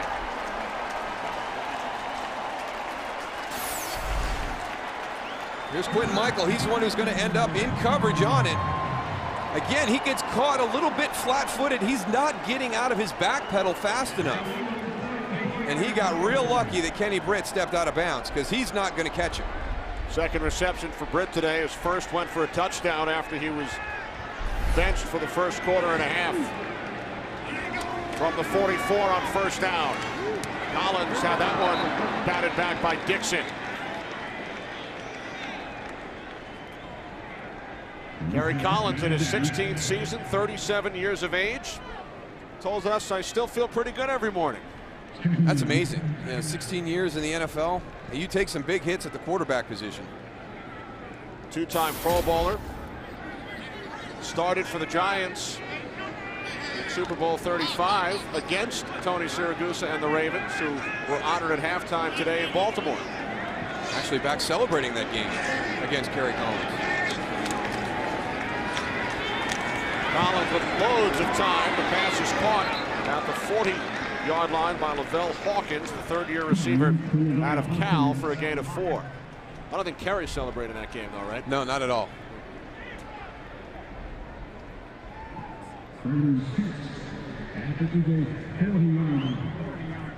Boy, we can hear Andy whistle all the way up here.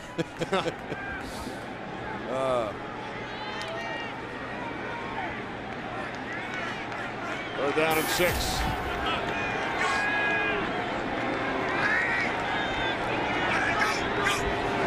Movement, penalty flags. Play blown dead as Collins goes down at midfield.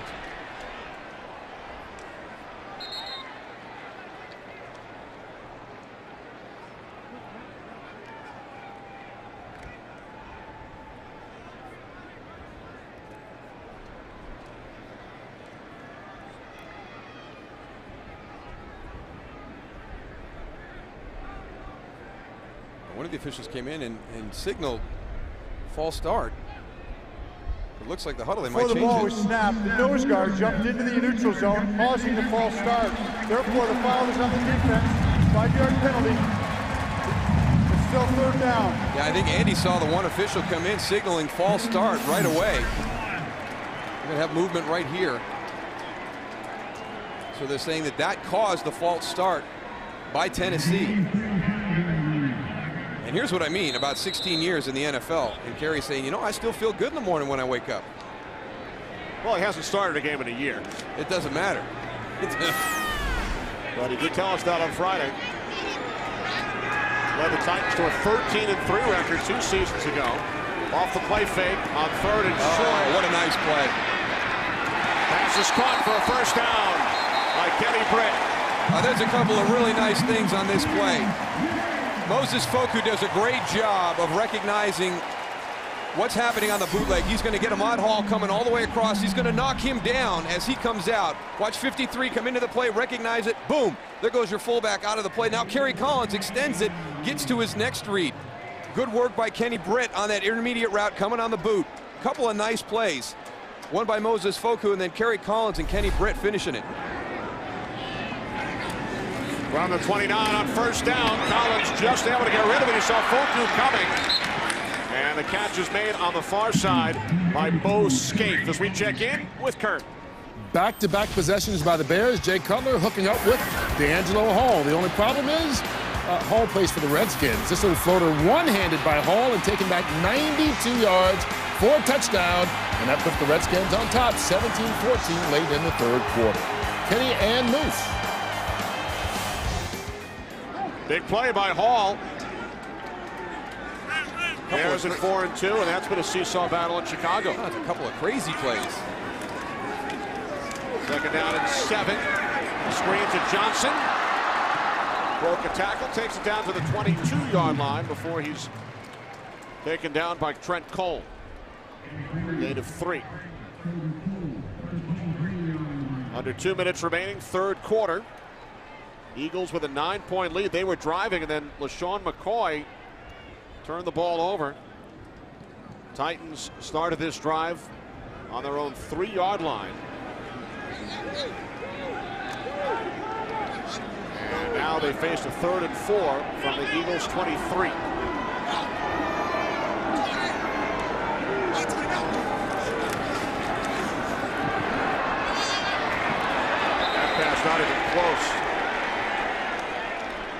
Britt, Chris Johnson were downfield. Titans will send out Rob Baronis and the field goal unit. Just a miscommunication with Kerry Collins and Chris Johnson. Chris broke in on the choice route, and Kerry expected him to break out. First attempt today for Baronis, who was hit on his last 7 attempts. Brett Kern setting up on the left hash at the 31-yard line. So a 41-yard attempt for Baronis. Baronis from 41, it is good. So the Titans have now scored 10 points off Eagle turnovers, and they have pulled to within 6.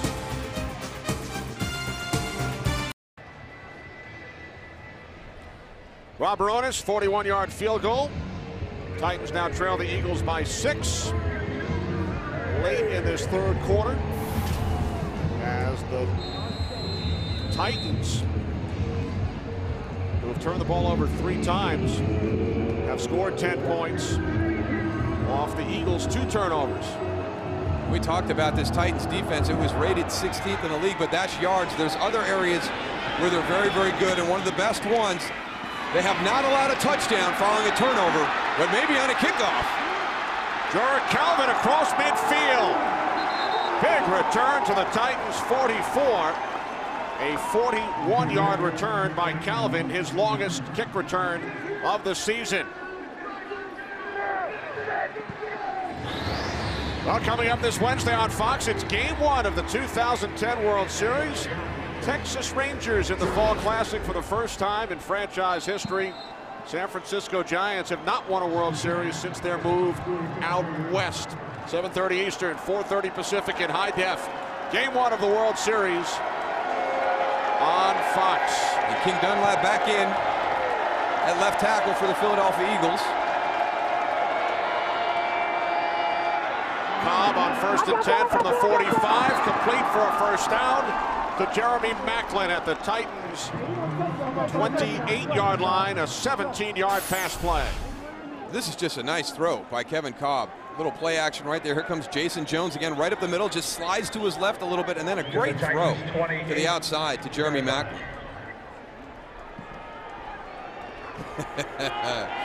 Having some fun out there.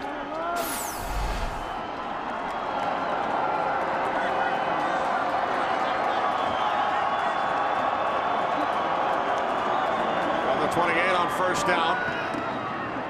Another completion at the 25-yard line. Again to Maclin. Kolb having some fun. We had fun with him yesterday, and you alluded to it earlier. NFC Offensive Player of the Week. You get nothing. No certificate, no handshake. The Eagles are going to paint a football for him, but he was fined $5,000 for a horse collar tackle following an interception. He received the package in the mail informing him of that one. Yeah, we told him. We didn't think it was a horse collar, so we told him he should appeal it. Maybe he can get some of that money back. He told us Michael Vick didn't even get anything after he was named Offensive Player of the Month in the NFC in September. Yeah, we gotta get something done with the NFL. You get Player of the Week or you get Player of the Month. We got to put together a little package for these guys. Need to send him something. 3/4 of the books. Eagles by 6. An art heist has the team on high alert, and a woman has Lightman off his game. She knew the museum hired me. That's how she works. She got to you, didn't she? Lie to Me, all new tomorrow at 9/8 Central on Fox. Looks old school, like Chuck Bednarik's era. You betcha. How would you like wearing one of those helmets? No, thank you. I just hope he didn't use a lead-based paint. Huh.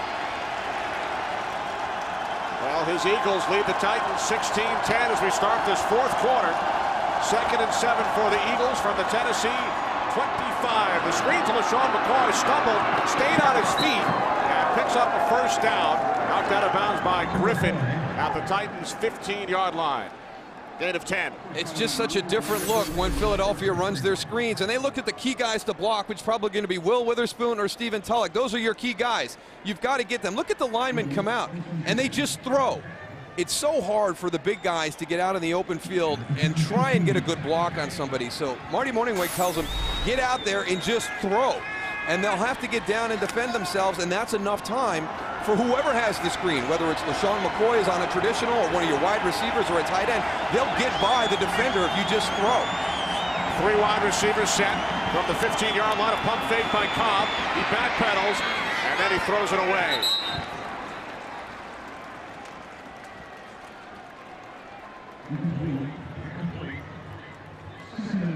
Second down.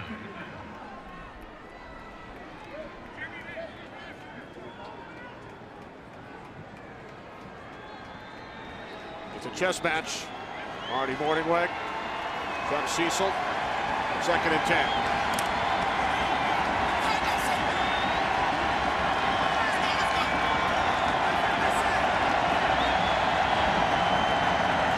Again, a 3 wide receiver set.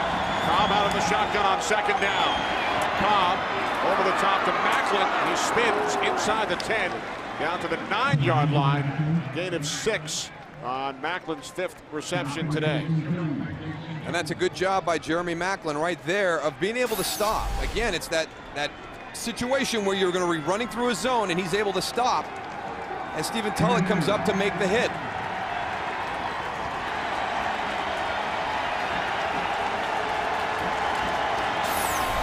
Last 3 trips into the red zone by the Eagles, they've been held to 2 field goals, and they turned it over the last time. 3rd down and 5.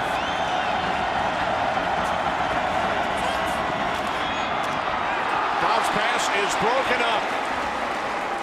Werner, rookie out of UCLA, 4th-round pick. So the Eagles again forced to send out the field goal unit. There are certain things you can't teach players. They just have instincts. And Alteron Werner has instincts when you talk about making plays on the football. He was the one who came up with the fumble the last time Philadelphia was in the red zone, and he almost gets another red zone turnover right there. Jeff Fisher told us, hey, if we can make them kick field goals, we've got a chance. And his defense has done that this afternoon. 28-yard attempt. David Akers is 4 for 4. Well, the Titans do hold the Eagles to a field goal, but it's again a 2-possession game. Today's game on Fox is sponsored by Windows 7. By Taco Bell, think outside the bun. And by Geico. 15 minutes could save you 15% or more on car insurance. Back in Nashville, Eagles leading the Titans 19-10. Akers connecting on his 4th field goal after the Eagles were set up in terrific field position by the kick return by Calvin. You wonder how important it was for David Akers last week to get that field goal at the end of the game. I mean, being 0 for 3 and overthinking stuff and worrying about things, and he's able to get one late in the game. You wonder if that kind of got rid of any negative thoughts in his head coming into this week. I mean, he's been awesome this week, 4 for 4. He was wide left 3 times against Atlanta. Eagles still won the game by 14. He hit the late field goal, as Darryl mentioned, and today 4 for 4, 1 shy of a career high.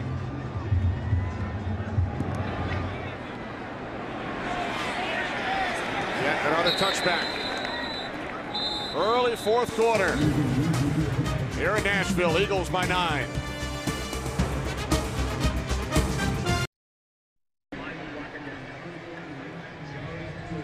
Well, the Philadelphia Eagles have never beaten the Tennessee Titans. They were 6-0 against the Houston Oilers before the Oilers moved to Tennessee. Collins firing downfield for Britt, makes an adjustment, makes the catch. Kenny Britt inside the 10, the 5, touchdown, 80 yards.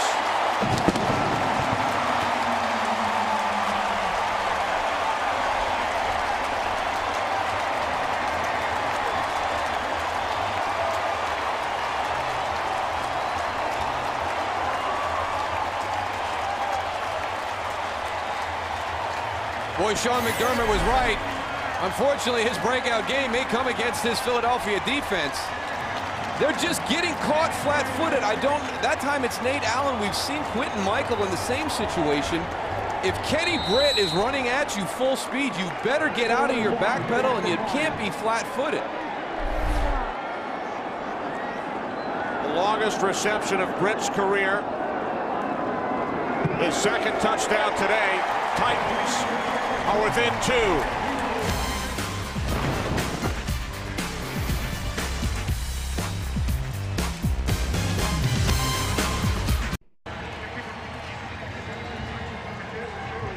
Kenny Britt with his second touchdown reception today after Jeff Fisher held him out for the first quarter and a half following his altercation on Thursday night in a nightclub.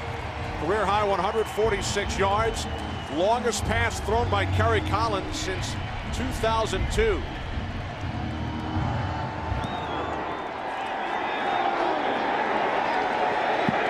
Eagles will start from the 20.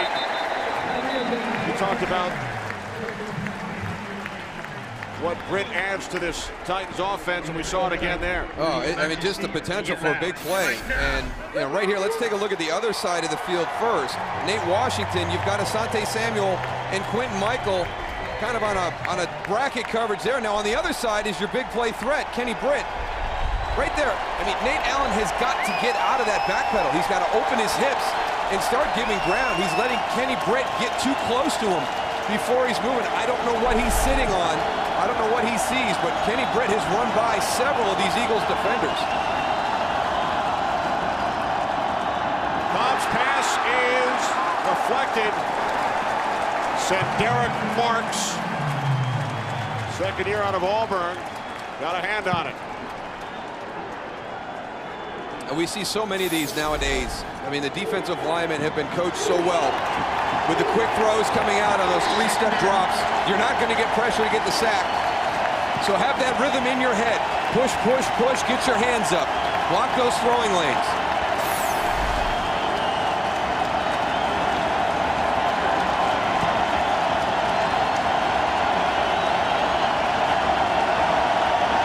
Second and 10, McCoy. Gain of 3. As we said at Westakert. After blowing a 24-3 halftime lead, the Falcons have come back against the Bengals. Matt Ryan hooking up with Roddy White for the touchdown. White, 9 catches, 186 yards, and 2 touchdowns. Falcons just got the 2-point conversion. Is 32-25. Atlanta up by 7. Kenny and Moose. Thanks very much, Kurt. 3rd down and 7 for the Eagles.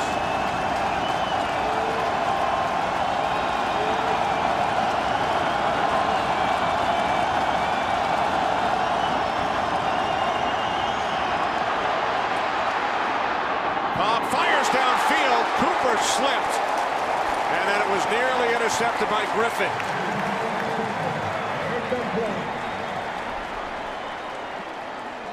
Griffin shaken up. I thought Kolb might run for a first down like we saw earlier. Yeah, I think if you watch the end of this play, we'll see if we can stay on long enough to see. He'll put his hands to his head. I think he thinks the exact same thing, Kenny. I mean, there's a lot of space out there. He's got Will Witherspoon in front of him. You have to make him miss. But he felt like he could fit it into Riley Cooper.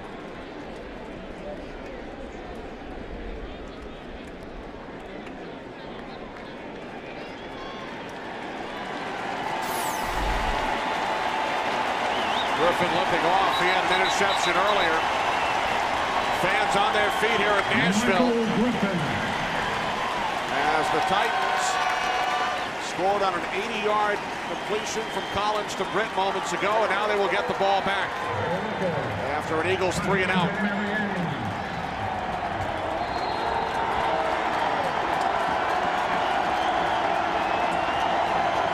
Rocket has not punted since the first quarter.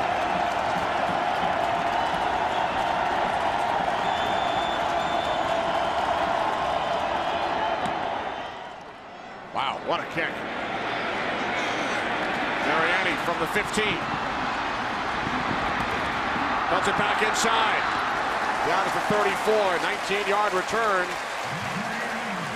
Following the 63-yard punt.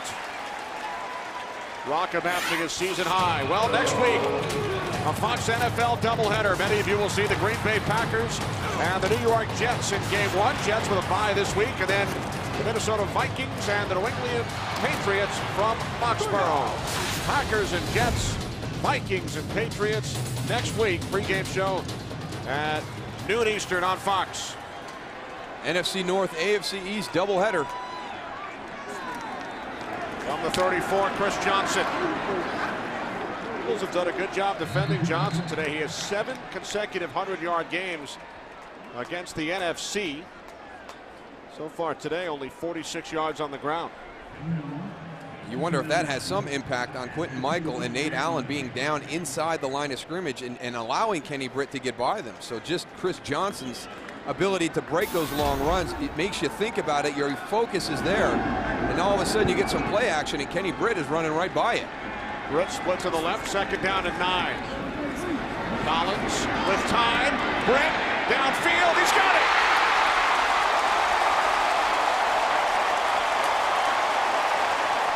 "42 yards.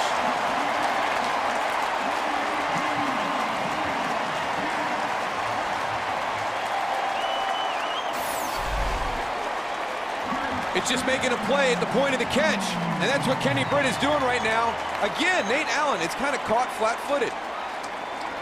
But watch the point of the catch. Kenny Britt's just going up and getting it. The defenders are out of position. From the 23 on 1st down, Johnson hit for a loss by the combination of Antonio Dixon and Ernie Sims.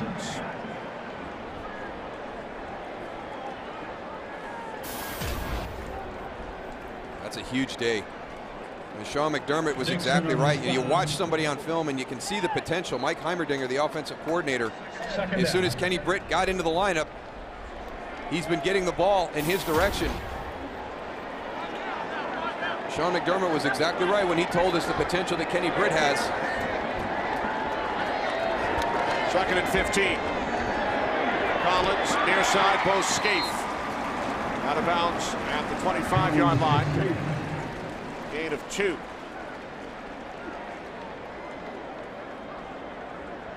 Third down. So a 3rd down and 13 coming up for Jeff Fisher's Titans. 3rd and 12. Fisher, the Eagles defensive coordinator back in 1988 as a 30-year-old under Buddy Ryan. He was the youngest coordinator in the league at that point. Now in his 17th year with the Titans franchise. 3rd down and 13. Here comes Hansen, forcing Collins to throw it away. There's a flag on the far side.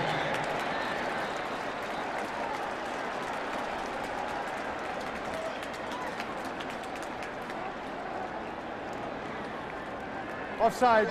Defense, nose guard. 5-yard penalty, 53rd down.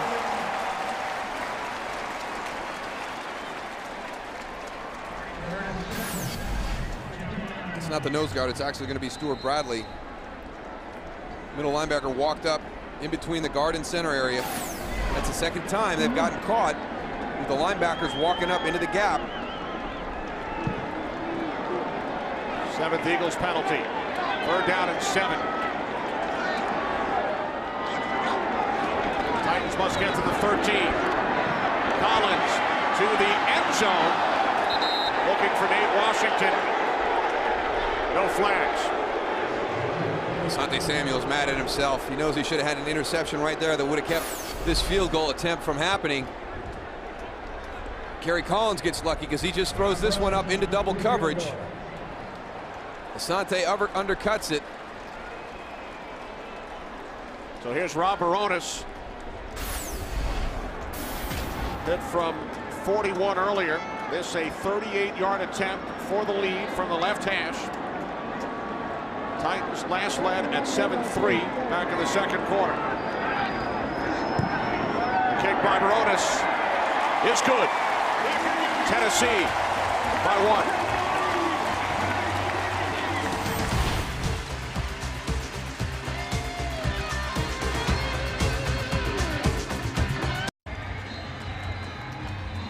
Thanks in large part to Kenny Britt. The Tennessee Titans now lead the Philadelphia Eagles by a point. They have not been able to contain Kenny Britt in the passing game. Remember how lucky they got. He had the one long catch where he stepped out of bounds, or he was going to have another long touchdown besides the 80-yarder that he got later on. Britt in his second season out of Rutgers with receptions today of 26, 34, 6, 80, and 42 yards. 2 touchdowns for Britt. Kickoff by Baronis. Calvin takes a knee. Well, we'll take you back to the third quarter with the Eagles leading 16-7. McCoy coughs it up at the 2-yard line going in. Jason Jones makes the big play, a breakdown in the blocking assignment for the Philadelphia Eagles. And look what's happened since that time. 170 yards of offense, and the Titans have scored on all 3 possessions, a touchdown and 2 field goals. 13 points for Tennessee since that fumble.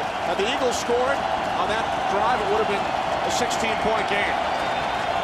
Instead, the Titans now lead by 1. Kolb on first down swings it out to Chad Hall. Hall is forced out of bounds by Vincent Fuller after picking up 5. So the Eagles, who seemingly had things under control with that 16-7 lead, they were inside the 5-yard line of the Titans. And now Andy Reid finds his club down by a point. Eagles perfect on the road this year. 3-0 wins in Detroit, Jacksonville, and San Francisco. Second down and 5. The handoff to Hall. Jason Jones, the tackle, no gain. But you have to remember, I mean, until last week when they really kind of closed out Atlanta, you know, this Philadelphia team had big leads in San Francisco, in Detroit. They allowed those teams back into the game. They were able to pull away and win at the end, but it's the same thing. As you pointed out, Kenny, they were in complete control of this game up until that LaShawn McCoy fumble, and it's just completely slipped away from them. Third down and 5.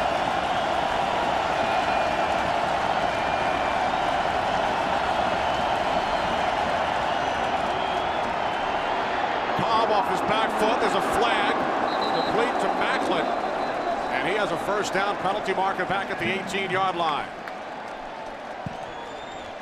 Holding, offense, number 74, 10-yard penalty, repeat third down. Right tackle, Winston Justice.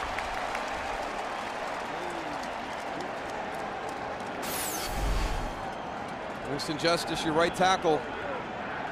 Oh. Jason Babin created that by getting low. I mean, just such great leverage. He got down below. Both Winston Justice and King Dunlap, very tall tackles for the Philadelphia Eagles. And Jason Babin got so low when he tried to turn that corner. Winston Justice had no choice but to tackle. Third down and 15.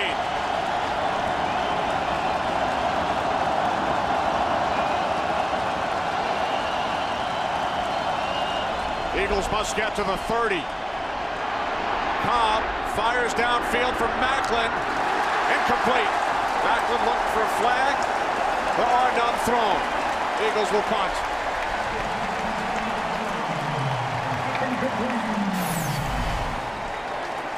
Jeremy Macklin working the inside. Jason Avant on the vertical route on the outside. They've got double coverage. Chris Hope, Michael Griffin in position. Pressure on Kevin Kolb. You can see the hit as he delivers the ball from Senderick Marks.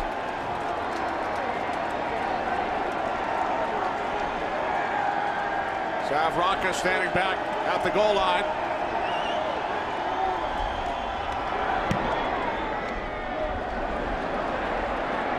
Mariani takes it at the 45. And he's forced back by Dimitri Patterson. Good field position, however, for the Titans following the 40-yard kick. Kolb just 3 for 8 here in the fourth quarter. Kenny Britt, the story for the Tennessee Titans after he was benched for the first quarter and a half. Oh, but what a sluggish offense in that first quarter and a half. And as soon as Kenny Britt got into the lineup, it's just exploded. And Kerry Collins is just throwing the ball up. You know, a lot of times it's underthrown, but Kenny Britt's coming back and making great plays on the ball, catching the ball in traffic, and then we've seen his breakaway speed once he gets it in his hands. 42 receptions as a rookie last season. His best day as a pro today. Collins looking for Bo Scaife. And is complete out at the 48-yard line for a gain of 2. Kerry Collins making his first start since last October. Vince Young had started the last 16 games. Pass was ruled to completion. Titans 12-4 over the last 16 with Young at the helm. Amazing. I mean, to start out the season 0-6 last year and then to string together 12 out of 16. Britt wide open. Holy cow. 21 yards. Britt over 200 for the day.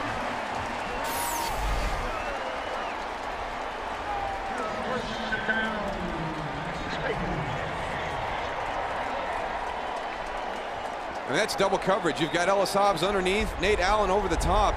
Ellis Hobbs having trouble getting out of the break, keeping up with Kenny Britt. So really the underneath help you have completely ineffective in that situation. Collins throws this one away. Kenny Britt, first Titan to go over 200 receiving yards in a game since Drew Bennett back in December of 04. Second down.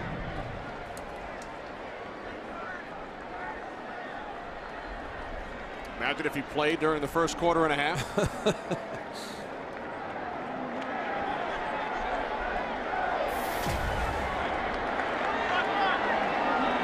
a Big East record while at Rutgers. He scored a touchdown in 5 consecutive games. First round pick last year by the Titans. Johnson inside the 20, and Moses Foku may have saved a touchdown.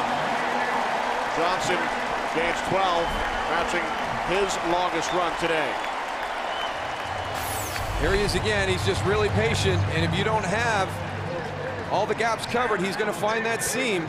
Good hustle by Moses Foku. Moses Foku has had a nice game this afternoon for Philadelphia. Touchdown saving tackle there coming from the backside.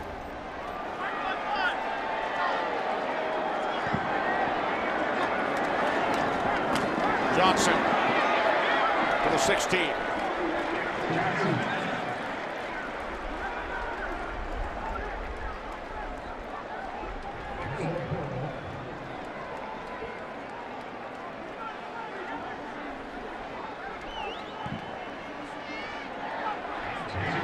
Second and 8 at the 15-yard line.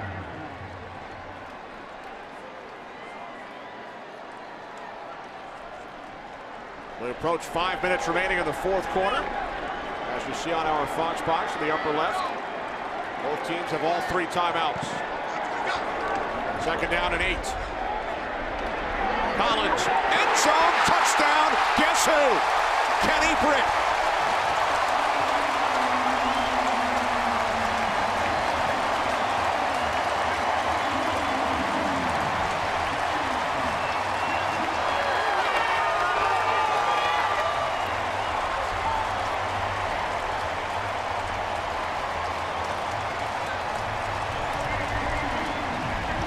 I don't know what to say, Kenny. I mean, you've got one player out there who's absolutely turned the momentum, turned the tide in this game, and you were just unable to stop him.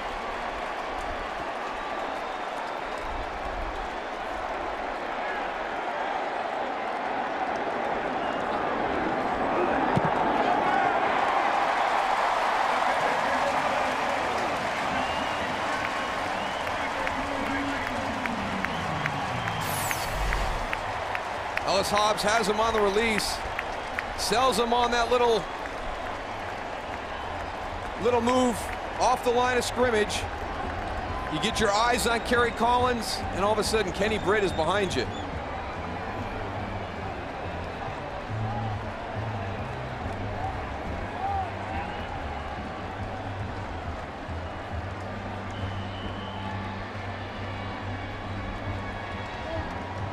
Pretty gutted performance for Kerry Collins today, too. I tell you, he started out pretty sluggishly in this game. This Tennessee offense did not look good through the first quarter and then into the second, but as soon as Kenny Britt got into the lineup, Kerry Collins found his guy.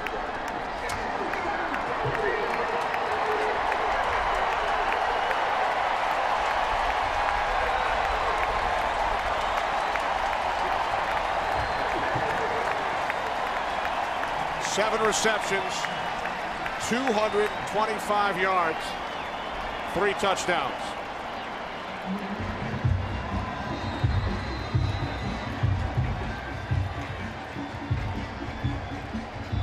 Titans have outscored the Eagles 20-3 since the LaShawn McCoy fumble.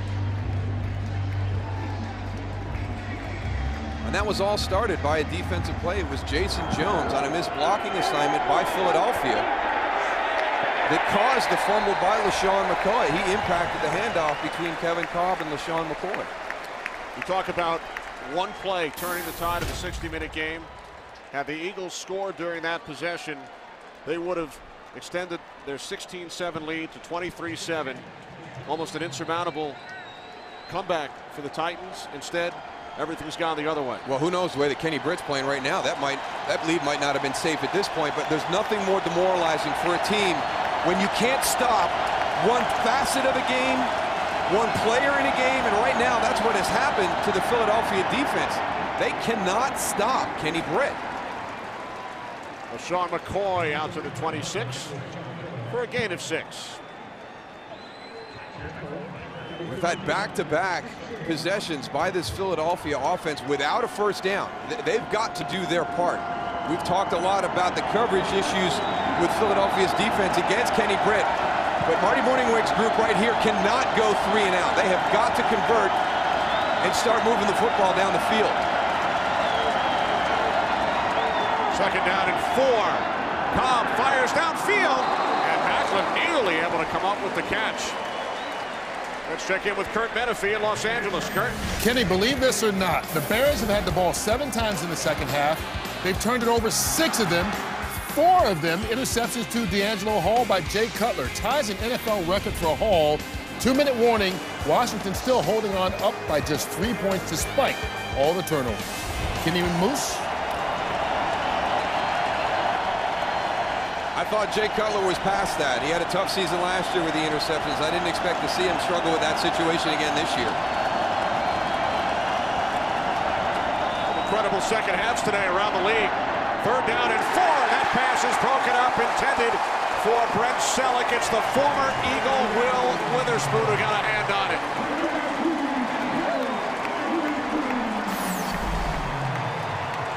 Brett Selleck, number 87. Great coverage by Will Witherspoon. You wonder how many times they battled in training camp or during the course of practice when they were teammates in that situation. Right now, the Tennessee Titans have stolen all the momentum, all the emotion. And it's been a game that started out with the Philadelphia Eagles in complete control. Tennessee's offense was very sluggish, and then all of a sudden they put number 18 in, and they got a touchdown. Philadelphia came back. Riley Cooper got that one. Philadelphia's in a position to really take control of the game, and then Kenny Britt took control of the game. As you pointed out, Kenny, that big fumble on the play by Jason Jones down on the goal line. Since that time, it's been the Kenny Britt show. Eagles have been around since 1933. They've never allowed as many yards to an individual receiver as Kenny Britt has today. A new record against Philadelphia. 225 yards receiving by Kenny Britt. Another good pump by Rocca. Mariani. Down at the 22. Garrett Mills the tackle. 61-yard punt.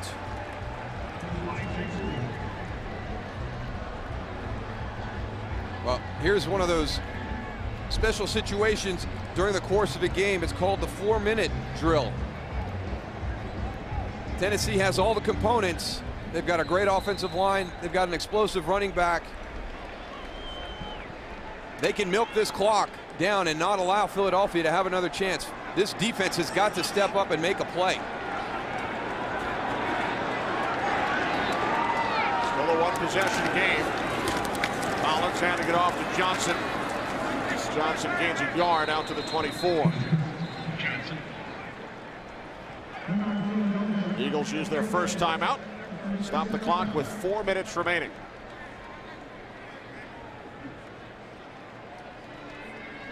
Coming up this Wednesday on Fox, game 1 of the World Series, the Texas Rangers and the San Francisco Giants. Darryl used to live in the Dallas area, and I'm sure that will bring back memories for you. Dallas and San Francisco battling in the postseason in a different sport. And who would have thought as we got close to Halloween that in the Dallas-Fort Worth area we'd be talking about the Texas Rangers more than the Dallas Cowboys. Unbelievable. Cowboys with a huge Monday night game against the Giants tomorrow. And the World Series will begin in San Francisco on Wednesday. Game 1 on Fox, Giants and Rangers. First Johnson bottled up.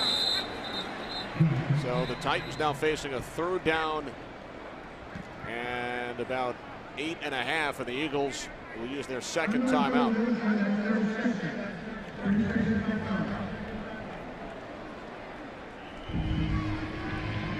Interesting decision right here for Tennessee. Do you throw the ball on 3rd and 9 to try and convert the first down, extend the possession, leaving Philadelphia with only the 1 timeout, or do you run it here and see if Philadelphia will burn that 3rd and final one, or they just let it go? So see what Mike Heimerdinger has dialed up against Sean McDermott. I'd have a couple guys on number 18 right now, Kenny. Think? Yeah. I'm no defensive guru, but I'd have a couple. Britt is split to the left. Ellis Hobbs matched up with Kenny Britt. And the Titans elect to keep it on the ground with Johnson. And it did not fool Nate Allen, who makes the tackle. So the Titans go the conservative route. Johnson loses 5, and the Titans will punt with 3:49 on the clock.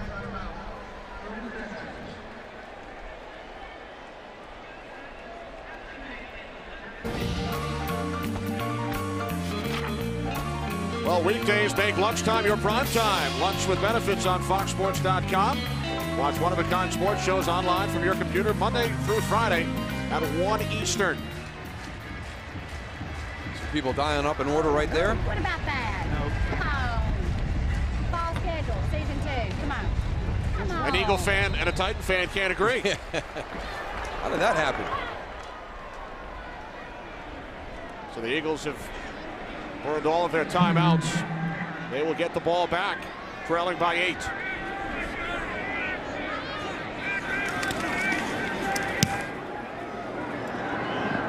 Burns punt end over end, taken at the 33 by Calvin. Loses the football. Titans recover.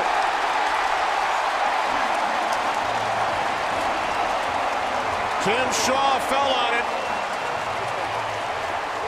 With 3:37 remaining, Tennessee gets the ball right back.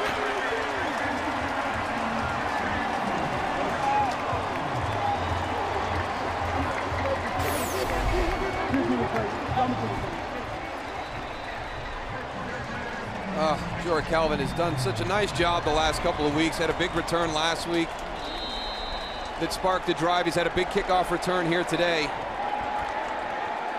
Knocked loose by the combination of Gerald McGrath and Lavelle Hawkins.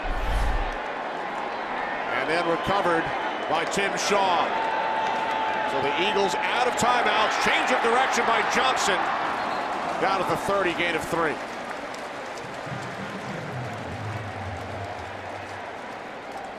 Jorah Calvin, the rookie out of Troy, as you mentioned, has done such a nice job for the Eagles since coming over from Arizona just before the start of the season. 6th round pick by the Cardinals. Eagles burned all 3 of their timeouts during the Titans' possession. Thought they would get the ball back on offense until Calvin lost it. And everybody's going to focus on that play right there because it happened at the end of this game, but everybody knows that there was a lot of plays leading up to that that changed the complexion of this game. Johnson tripped up. Coach Johnson.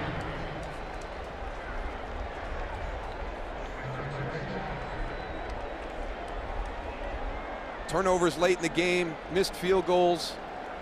Right as the game is going to end, a lot of people come back and focus on those plays, but we've gone back. We've showed you what has happened to this Philadelphia team since Jason Jones forced the fumble by LaShawn McCoy. this Philadelphia Eagles offense the last 2 possessions, not able to generate a first down. And Tennessee has just been going up and down the field, throwing it to Kenny Britt. They're down in 7. Johnson spins. And Chris Johnson on a terrific second effort. Gains 8. And picks up a Titans first down. Well, they got him pinned to the sideline. You think they're going to be able to make a play to force the field goal. Wow. Boy, does he make Asante Samuels miss. Head down. You're not going to tackle Chris Johnson staring at the grass. That might have been his most important run today. It may have been. It may have been. Kevin Kolb could only ponder what might have been had the Eagles not turned the ball over in the 3rd quarter. On the Titans 2-yard line, leading by 9. We've hit the 2-minute warning here in Nashville. What a second half comeback by the Tennessee Titans. A combination of Kerry Collins and Kenny Britt.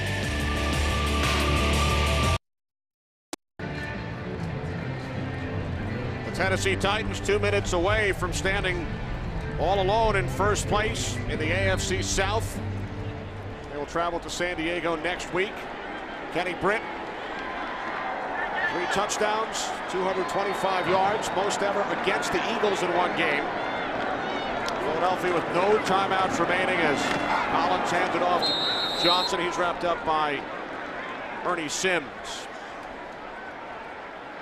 So the clock continues to run. Great job by our entire crew here in Nashville. Our producer Barry Landis, director Michael Frank, associate director Jeremy Green, associate producer Chirag Devaskar, broadcast associate Dan Massey, technical producer David M. Hill, technical director Beepin Vidge.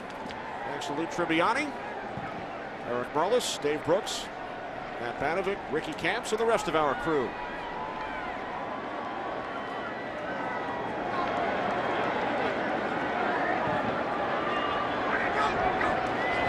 On the 22, it's Johnson. And the clock stops as a penalty marker was thrown. 1:13 remaining. Offside, defense number 58. 5-yard penalty. Repeat 3rd down.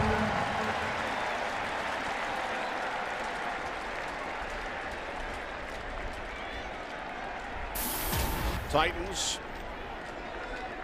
with a trip to San Diego, then a bye, followed by a road game down south. So they will not play here at home again until November 21st against their 4th and final NFC East opponent. Titans are going to make it 3-0 against the NFC East this season. Wins over the Giants, Redskins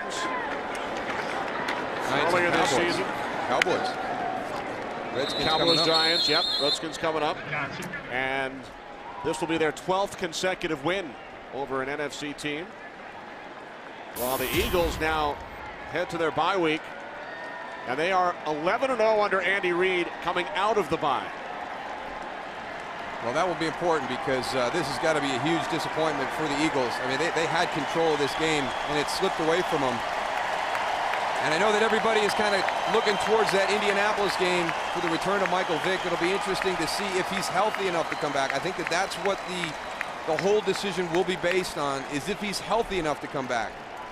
And you have to understand how Michael plays the quarterback position. It's not like if Kevin Kolb had the rib injury and he could fight through it and he wasn't 100%. Michael's going to need to be right at 100% to play at the level that Andy Reid's going to expect him to be able to play at. So I think a lot of people were looking for the bye week. We'll see if that happens. If not, it should be shortly after that.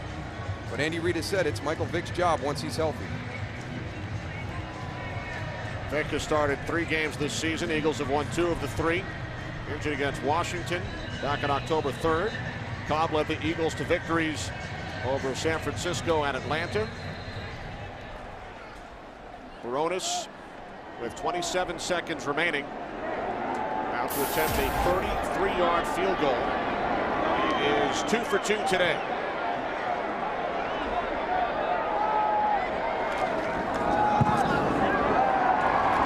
Baronis 3 for 3.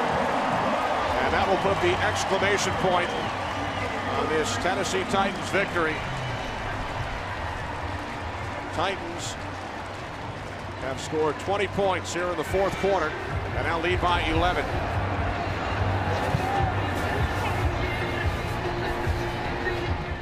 You wonder how much the absence of Deshaun Jackson offensively hurt too.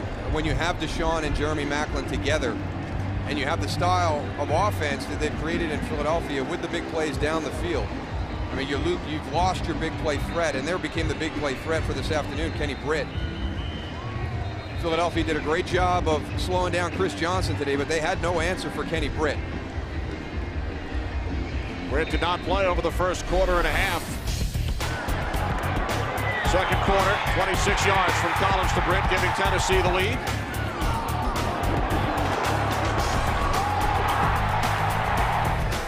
The underthrown long ball just makes a great catch and run on that. There's his third one.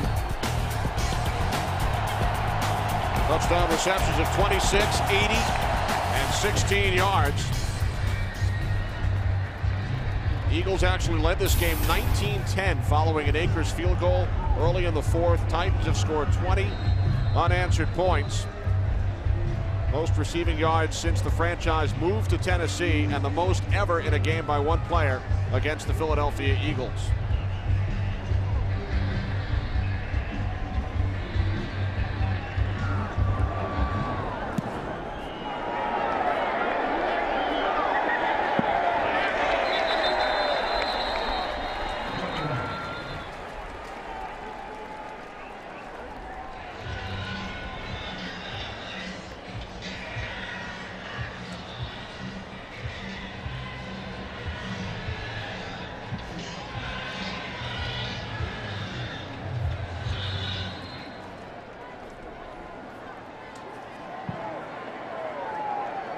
.22 seconds remaining.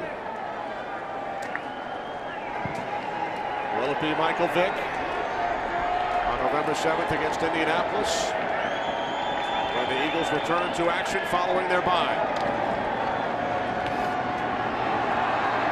Penalty marker as Kolb completes it to McCoy. Now 14 seconds remaining. Holding, offense number 65. 10-yard penalty. Repeat first down.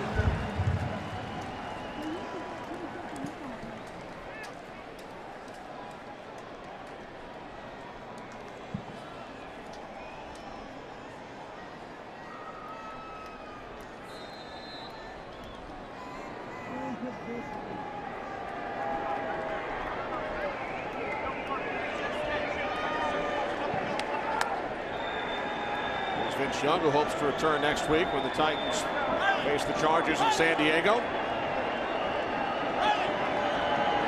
Harry Collins comes off the bench, throws 3 touchdown passes, all to Kenny Britt. Now Kolb firing downfield, and it is picked off by Finnegan. Cortland Finnegan inside the 10, looking to the end zone. He's in, touchdown.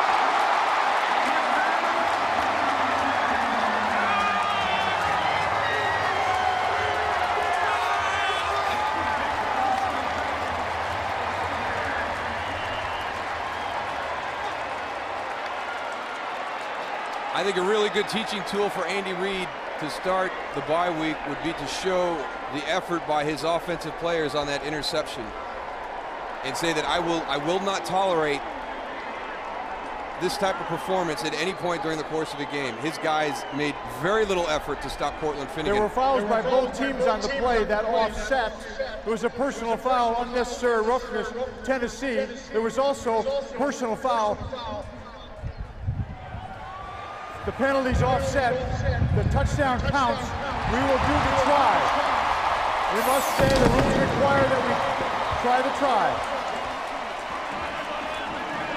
It's underthrown. And right now, there's not a whole lot of effort by the Philadelphia Eagles to get Cortland Finnegan down.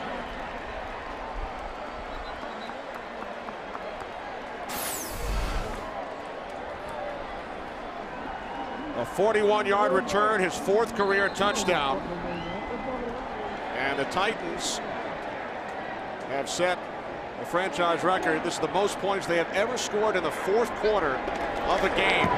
27 fourth quarter points. And Tennessee wins it by the score of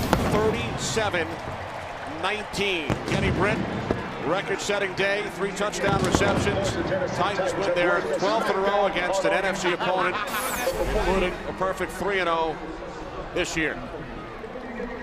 What an unbelievable change in this game. Philadelphia had complete control at the start of the fourth quarter.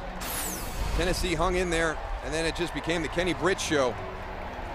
They had no answer for him defensively. So Tennessee now 5-2. Philadelphia drops to 4-3. Eagles headed to their bye week on a down note. 27 fourth quarter points for the Tennessee Titans. Titans win it by the score of 37-19 here in Nashville.